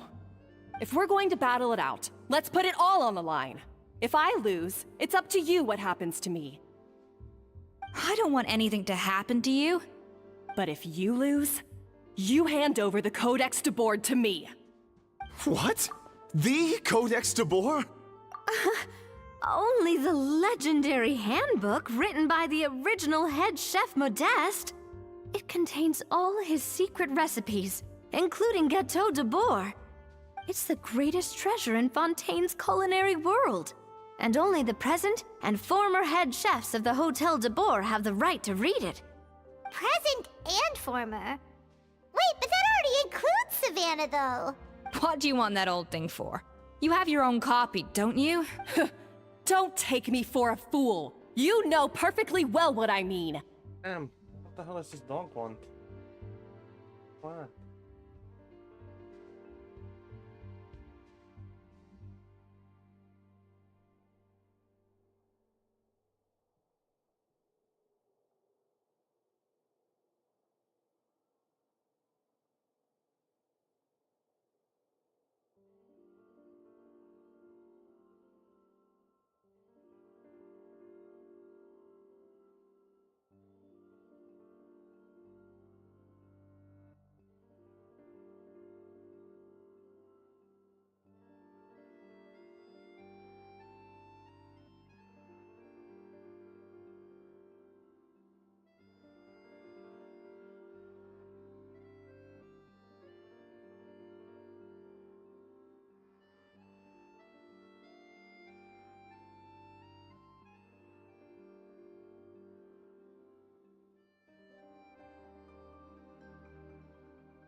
I want your copy! The original version! The one you took with you when you left us! I'm sorry, I must be missing something. You know, there's no difference between the original and the copy, right? They contain the exact same recipes. Stop trying to change the topic! What's wrong, Escoffier? Scared you're gonna lose to me? Or are you scared of me getting my hands on the original codex? Savannah, you may remember that we gave her the original as a parting gift, to thank Escoffier for her years of service. Asking for it back feels a little, Oh, I'm sure it won't be an issue, as long as both sides agree to the terms. Those were your words, weren't they? And as for the contest itself, let's make it a bake-off. Gâteau de Bourg, per the recipe in the codex. Well, Escoffier, you against me. Are you in or out? You sound surprisingly confident. Alright then, let's see how much you've actually grown. I hope you surprise me, Savannah. I'd hate to find out that all you've learned after this long is how to chew people's heads off. Believe me, I'll show you. Escoffier, are you sure this is a good idea? You accepted her terms a little hastily. Oh, it'll be fine. Let's head back to the Fleuve Cendres so I can get prepping.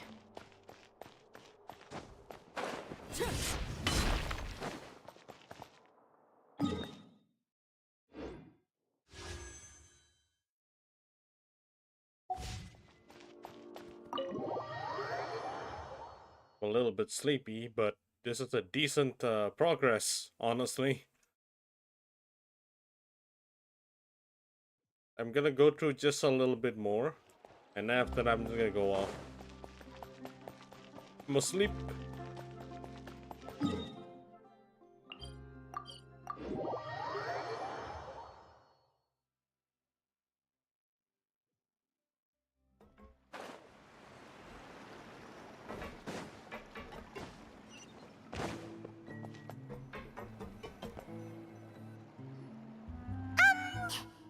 So, this whole bake-off thing kind of came out of nowhere. Was it really sensible to just go along with it? Well, I got a sense that she's holding something back. But we chefs always express ourselves in our cooking. So if she won't talk, this might be the best way to find out what's really going on with her. Huh? Holding back? Sure didn't sound that way to Paimon. Escoffier only picked up on it because she's the same way. Always closed off, never letting you know what she really thinks. That's patently false, at least where your macarons are concerned. I've been nothing but truthful with you about the disgraceful amount of sugar you use. Okay, that's one case where you can keep your thoughts to yourself. Oh, that? Well, it's not so much a recipe book as a diary of Modeste's adventures. Back in the day, he and his good friend Savelli explored far and wide, partly adventuring, partly looking for new ingredients and developing new recipes. Their creations had an enormous influence on the course of Fontaine cuisine, turning it into a much more vibrant and diverse scene. For instance, legend has it that the original Gâteau de Bourg was made using a special secret ingredient that Modeste discovered on one of his adventures. So rare was the ingredient that they could never make more than 16 slices of the cake per day. But everyone who tried it claimed that it was one of the most blissful and invigorating things they had ever tasted. Modeste and Savelli went on to found the original Hôtel de Bourg, which catapulted them to stardom in Fontaine's culinary world. Especially Modeste. He was hailed as a once-in-a-generation genius, and over time, the recipes from his adventure log became known as the Codex de Bourg. Ah, Paimon's heard this kind of story before. Armed with the Codex, the Hôtel de Bourg took its rightful place as the finest restaurant in the land, serving those recipes for centuries to come. Something like that? What? No, of course not. Cooking is a constantly evolving art form. How could any restaurant survive if they only served food that was popular last century? Anyway, never mind centuries. Savelli and Modeste parted ways not even 10 years after their rise to fame. Then, Modeste passed away while he was still in his prime. And that was it. The end of the Hotel de Boer's heyday. It fell into decline, and for most of its history, it was just a nondescript place with a couple of cheap tables. It's only in recent decades that it started recovering. Even then, it still took numerous relocations and changes of management before we finally ended up with Vanigem and the restaurant we have today. Oh! So the Codex really isn't all that, then. Paimon figured it was like one of those mystical books they have in Liyue's martial arts novels, where the main character learns all their secret powers from. Yes, well, that's fiction, and this is reality. You can't meet the tastes of modern diners by following some ancient recipes from a dusty old book. Case in point. Even the Gâteau de Boer they sell now is actually Escoffier's reimagination. Wait, really? Why though? Didn't that recipe make it into the Codex? It did, but like I said, it's the dusty old book now, and the records aren't as legible as they once were. Not to mention that there's no way of finding the secret ingredient Modest wrote about. So, reimagination is right. I consulted some historical records and took what I could from the Codex. But ultimately, the Gâteau de Boer of today is my own recipe. As for why we gave it the same name and kept the tradition of only selling 16 slices a day, well, you've got Vanigem's business sense to thank for that. Oh! Huh. Well, that kind of takes all the mystique out of it. Hey now, it might not be the original Gâteau de Boer, but it's still the most delicious cake in Fontaine today. And who knows, maybe Escoffier's version is more suited to your palate. Just think, if the original truly was the perfect cake you're imagining it to be, there's no way the recipe would have been lost to history, right? Not to mention that the Hotel de Boer never would have fallen into a slump. Anyway, before I left my role as head chef, I made a copy of all the recipes from the Codex, including my own improved versions, and turned them over to Savannah. So why is she so interested in the original copy? Could it be a symbolic thing? Like, whoever holds the original Codex de Boer is the true head chef? Well, it was clearly precious enough to give to Escoffier as a parting gift. Meanwhile, Savannah only got a copy. Maybe from her point of view, it's like management doesn't truly see her as being worthy of the role. You think so? The only thing is, it was her suggestion to gift me the original in the first place. Well, a joint decision by her and Vanigem. But still. What? Huh. Guess she's had a major change of heart since she became head chef. Yeesh. Who knows? We could speculate forever. Better to just let our Gâteau do the talking.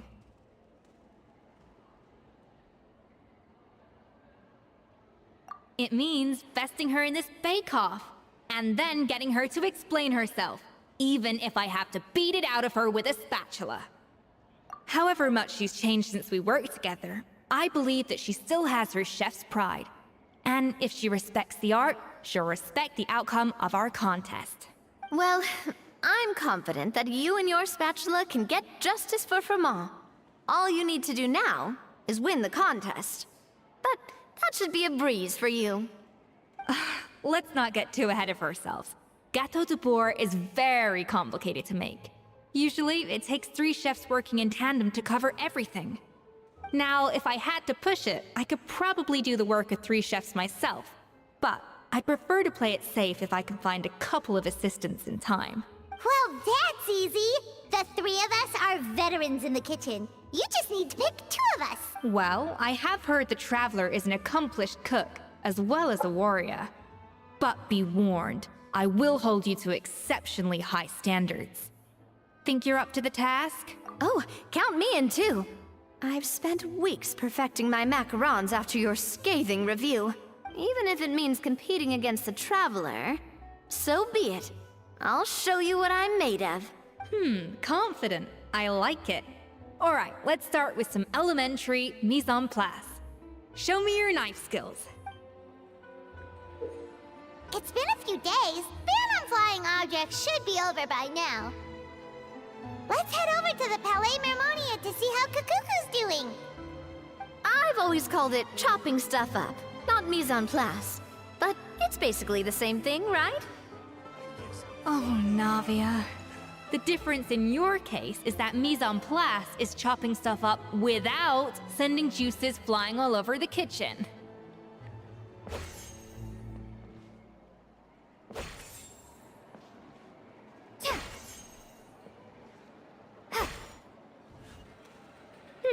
Looks like you found that easier than I expected.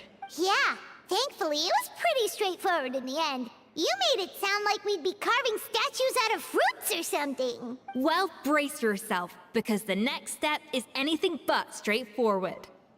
I'll be using this cold press to extract flavor compounds from the ingredients. A kind of special food processor I got the Fontaine Research Institute to make for me. It uses cold temperature extraction to isolate the essence of cooking ingredients, which can then be used to flavor dishes more precisely. But this isn't exactly standard kitchen equipment, so that probably didn't make a whole lot of sense. Let me give you a demonstration instead.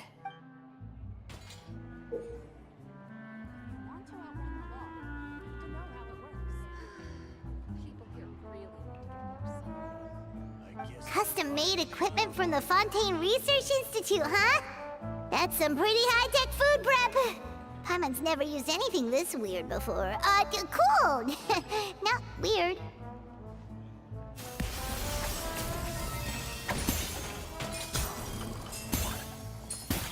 Yeah.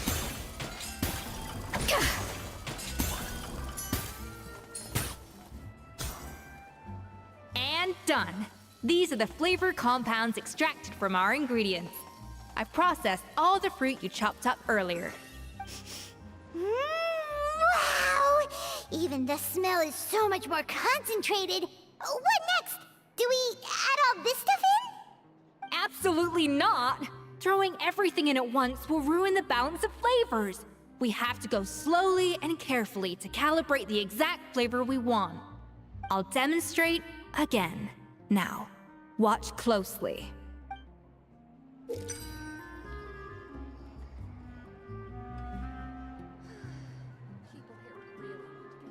I guess I'm finally on the right path. Slowly and carefully. Not a drop too much, and not a drop too little.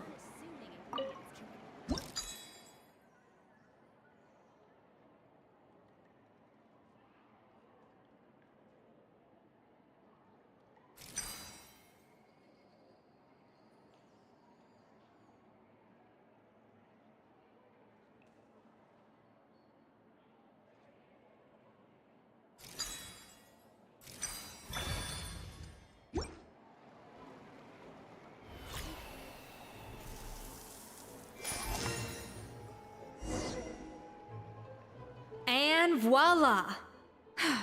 Now it's your turn.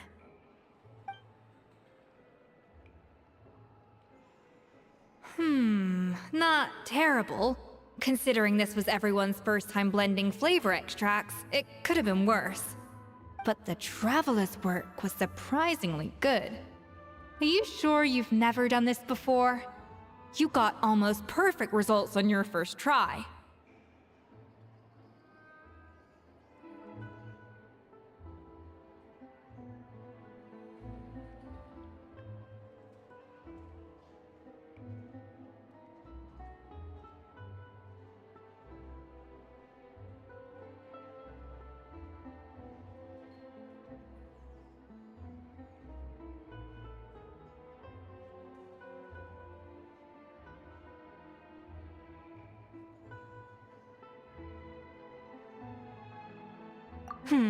That goes without saying. Still, credit where credit's due. You did well. Alright, now for the part I've been looking forward to. I want each of you to cook something from the Hotel du Bois' current menu. I'll judge your submissions and give you a final score. That's right, the true test of your cooking skills is the finished product. It'll be good practice for the contest itself. Now get to it. Chop chop!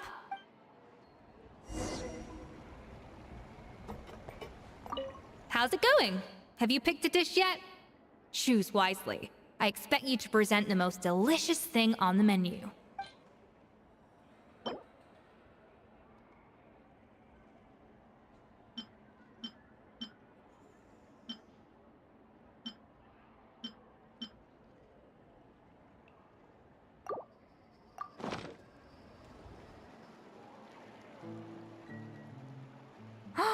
Look at that! With the grace of a snow-winged goose, as I like to say. Now, let the grating commence.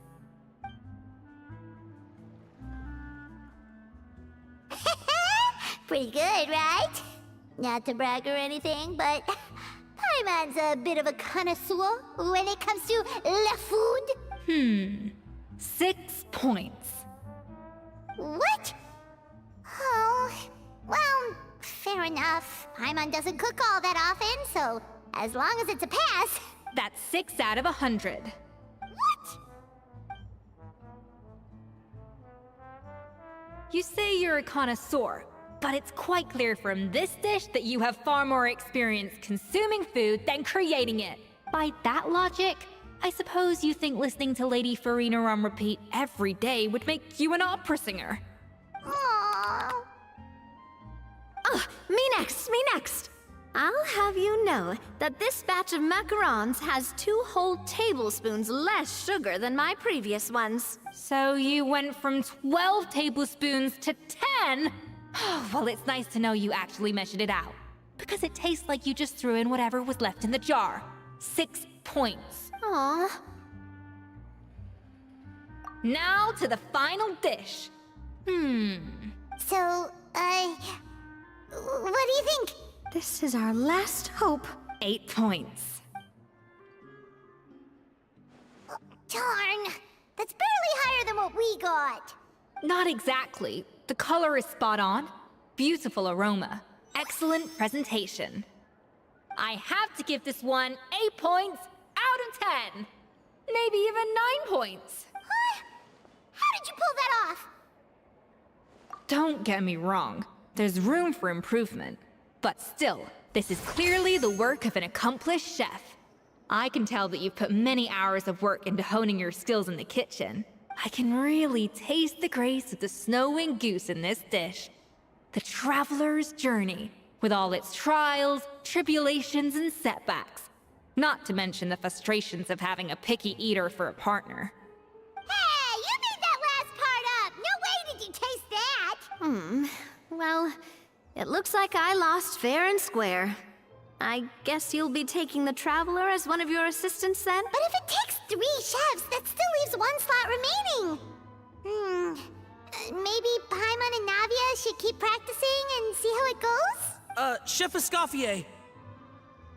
Oh, it's Hilaire! What brings you here? I heard the news about the cooking contest. You're doing Gâteau de Bois, right? I was just wondering if you needed any help? And you think you're up to the task, do you?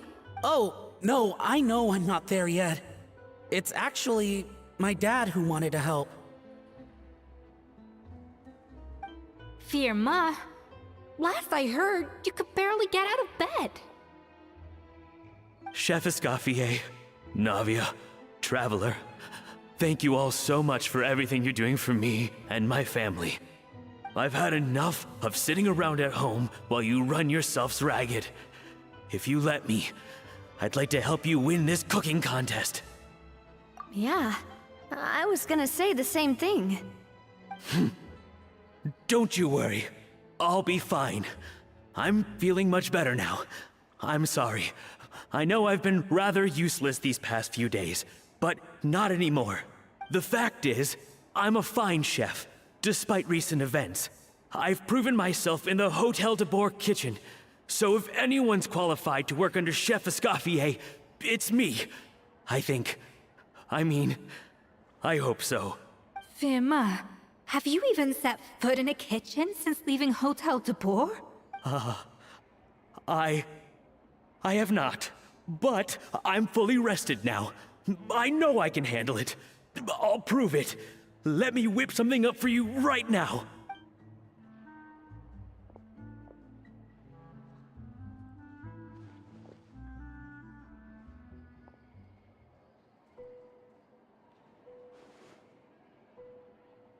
Huh? That's strange. Why are my hands shaking? What do you call this, Verma? I can't seem to grip my knife. Do it again! Again! Again! I... Hopeless. Get out of my kitchen yesterday.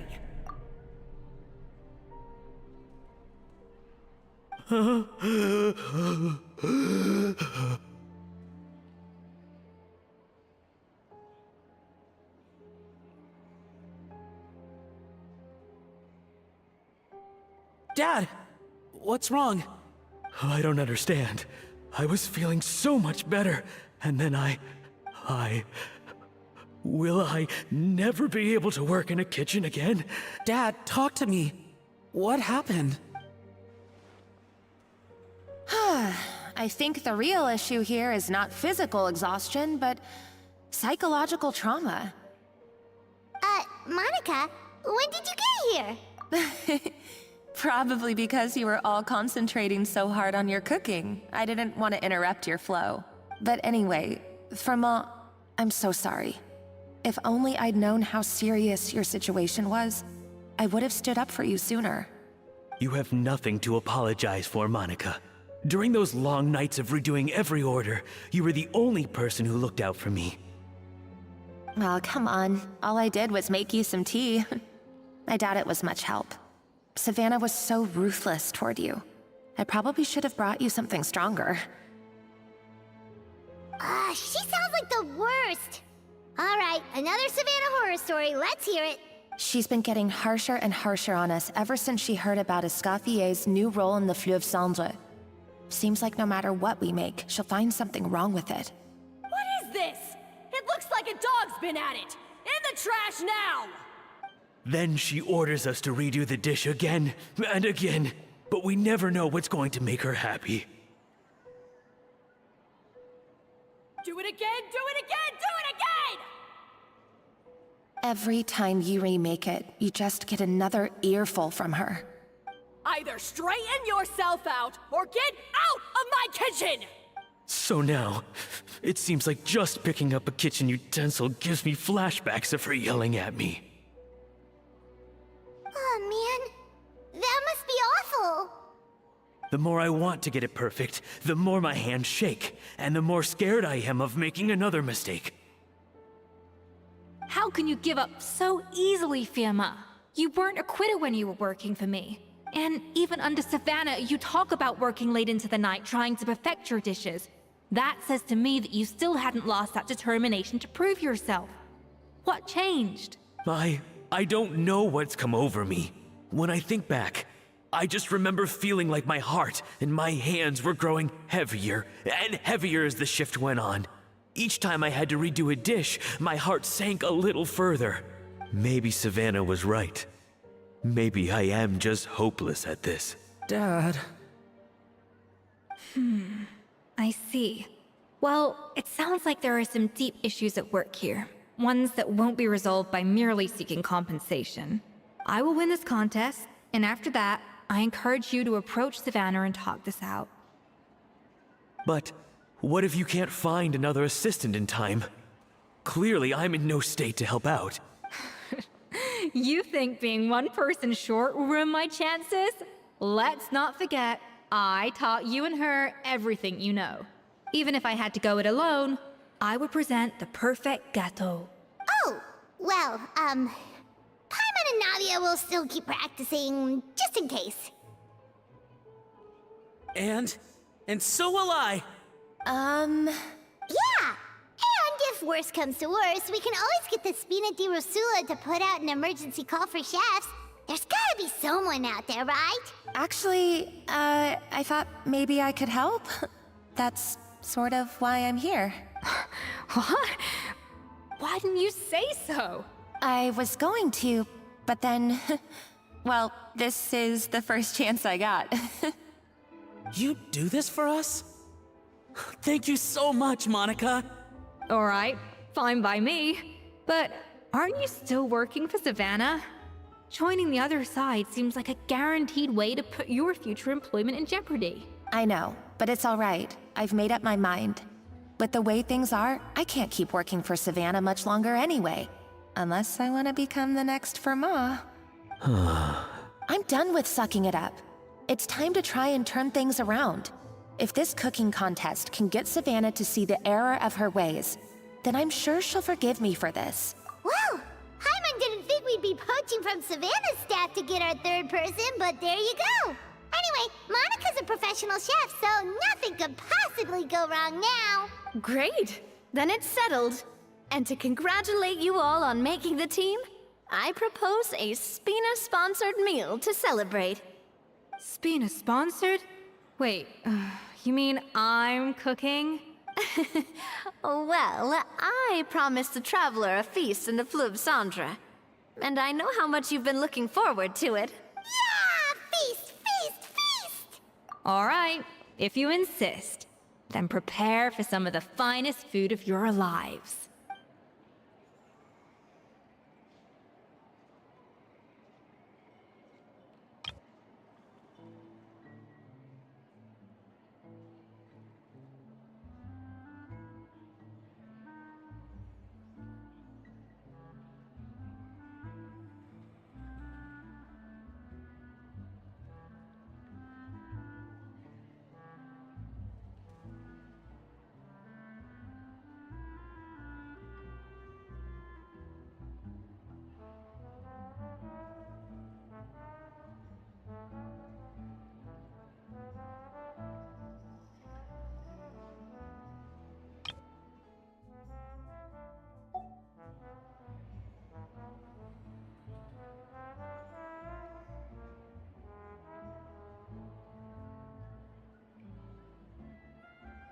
That's not a bad idea, actually.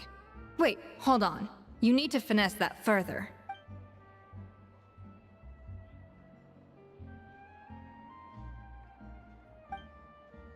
That was a dream come true. Hyman never knew Fontanian cuisine could be this good. Yes, I'm finally on the right path. Wow. I don't know if I'll ever be able to cook as good as that.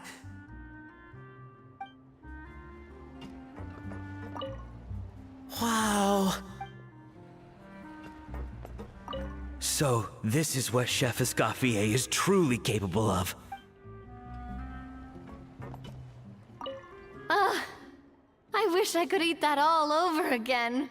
It's not often that Escoffier goes all out like this. And it's all because of you, Traveler.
Okay. Now you want lasagna? Imagine you were muted the whole time. I was, actually. I was. My dog was calling, and then... And I had to mute my mic because I was, like, trying to check on my dog.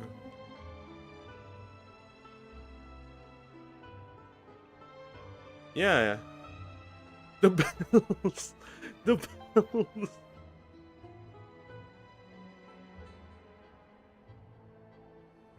And then she coughed a few times and I got worried. I had to check up on her. And everything was fine. I decided, okay, let's go and play a game. I didn't know. It was off the whole time. But that's alright though. I didn't really talk much. I'm actually very immersed with the story.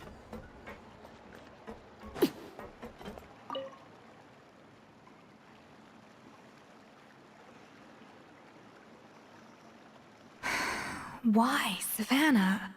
Why? Oh, nothing. I was just flicking through the original Codex de Boer. Man, this story I can relate. Yeah, it just so happened to be fitting for you too. I wanted to see if there was anything I'm missing. Something I hadn't noticed before. That might explain why Savannah's so desperate to get her hands on it. But I can't find anything. It's just some hastily scribbled recipes in between diary entries from Modeste's adventuring phase. And most of it's not even legible anymore. The copy I gave her not only has all the recipes in full, but even includes my own private tips and notes from years of experience. Surely that's infinitely more useful than this old thing. Yeah, maybe. Still, it's just hard for me to imagine that the Savannah I knew would go to all this effort just to make a point. We were. At least I always thought we were. She was a little shy, but meticulous with everything and everyone she dealt with.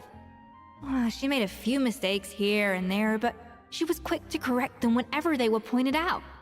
And she was always striving to improve as a chef. Those qualities are why I recommended her to replace me as head chef. I never imagined for 1 second that she'd cause Fiamma and the other staff so much grief. Well, I mean to an extent, of course. I pushed hard for her to get the role. And the idea that she turned out like this because of me is difficult to come to terms with.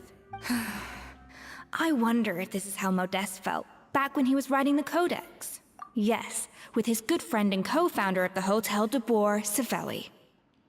The story goes that after Modeste unveiled his Gâteau de Boer and was hailed as a culinary genius, he was admired and adored by all.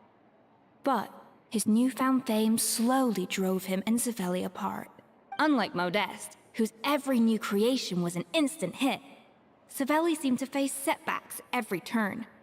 Doors that would swing wide open for Modeste would shut in Savelli's face.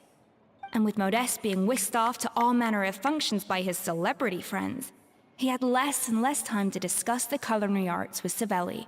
People started gossiping about Savelli, and their relationship between the two gradually soured. Everything came to an abrupt end when Modeste, still in the prime of his life and still hailed as a genius, suddenly died from an acute illness. And that was it. They neither had a decisive split, nor got the chance to properly reconcile. Their story just came to an end. One rumor had it that Savelli actually killed Modeste out of jealousy, even as the latter was hoping to make amends. Unlikely. It's a popular theory, but there's no real basis for it. At least there are no records of Savelli ever being convicted of a crime. Still, beyond a point, there's no way of knowing what truly happened in the past. All we can do is try to make sure the present doesn't quite go as badly. And that's why I have to win this contest tomorrow. Then get the truth about everything that's been going on, even if it means cracking her open like a nut. Really? Well, I like the confidence. Don't let me down tomorrow, then. You better bring your A game.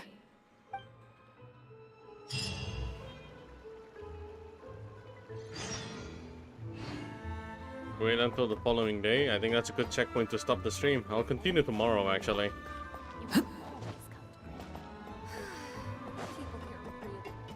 I think I'm just gonna put my focus on the stories.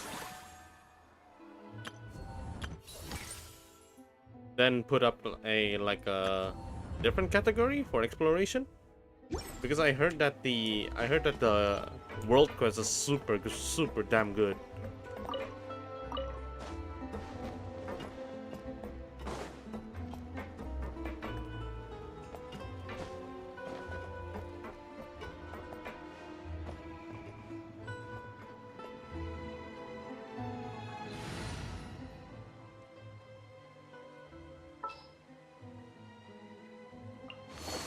ready to spice things up.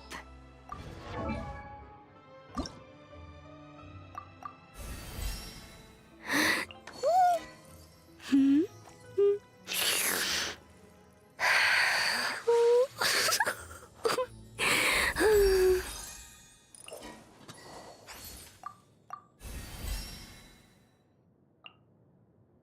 What the hell are you? Oh. Oh, that's gonna take a while for me to reach that place.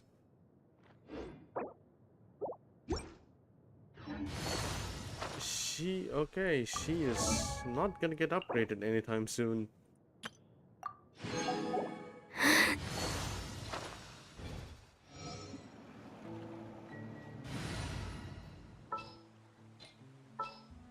That is so far away.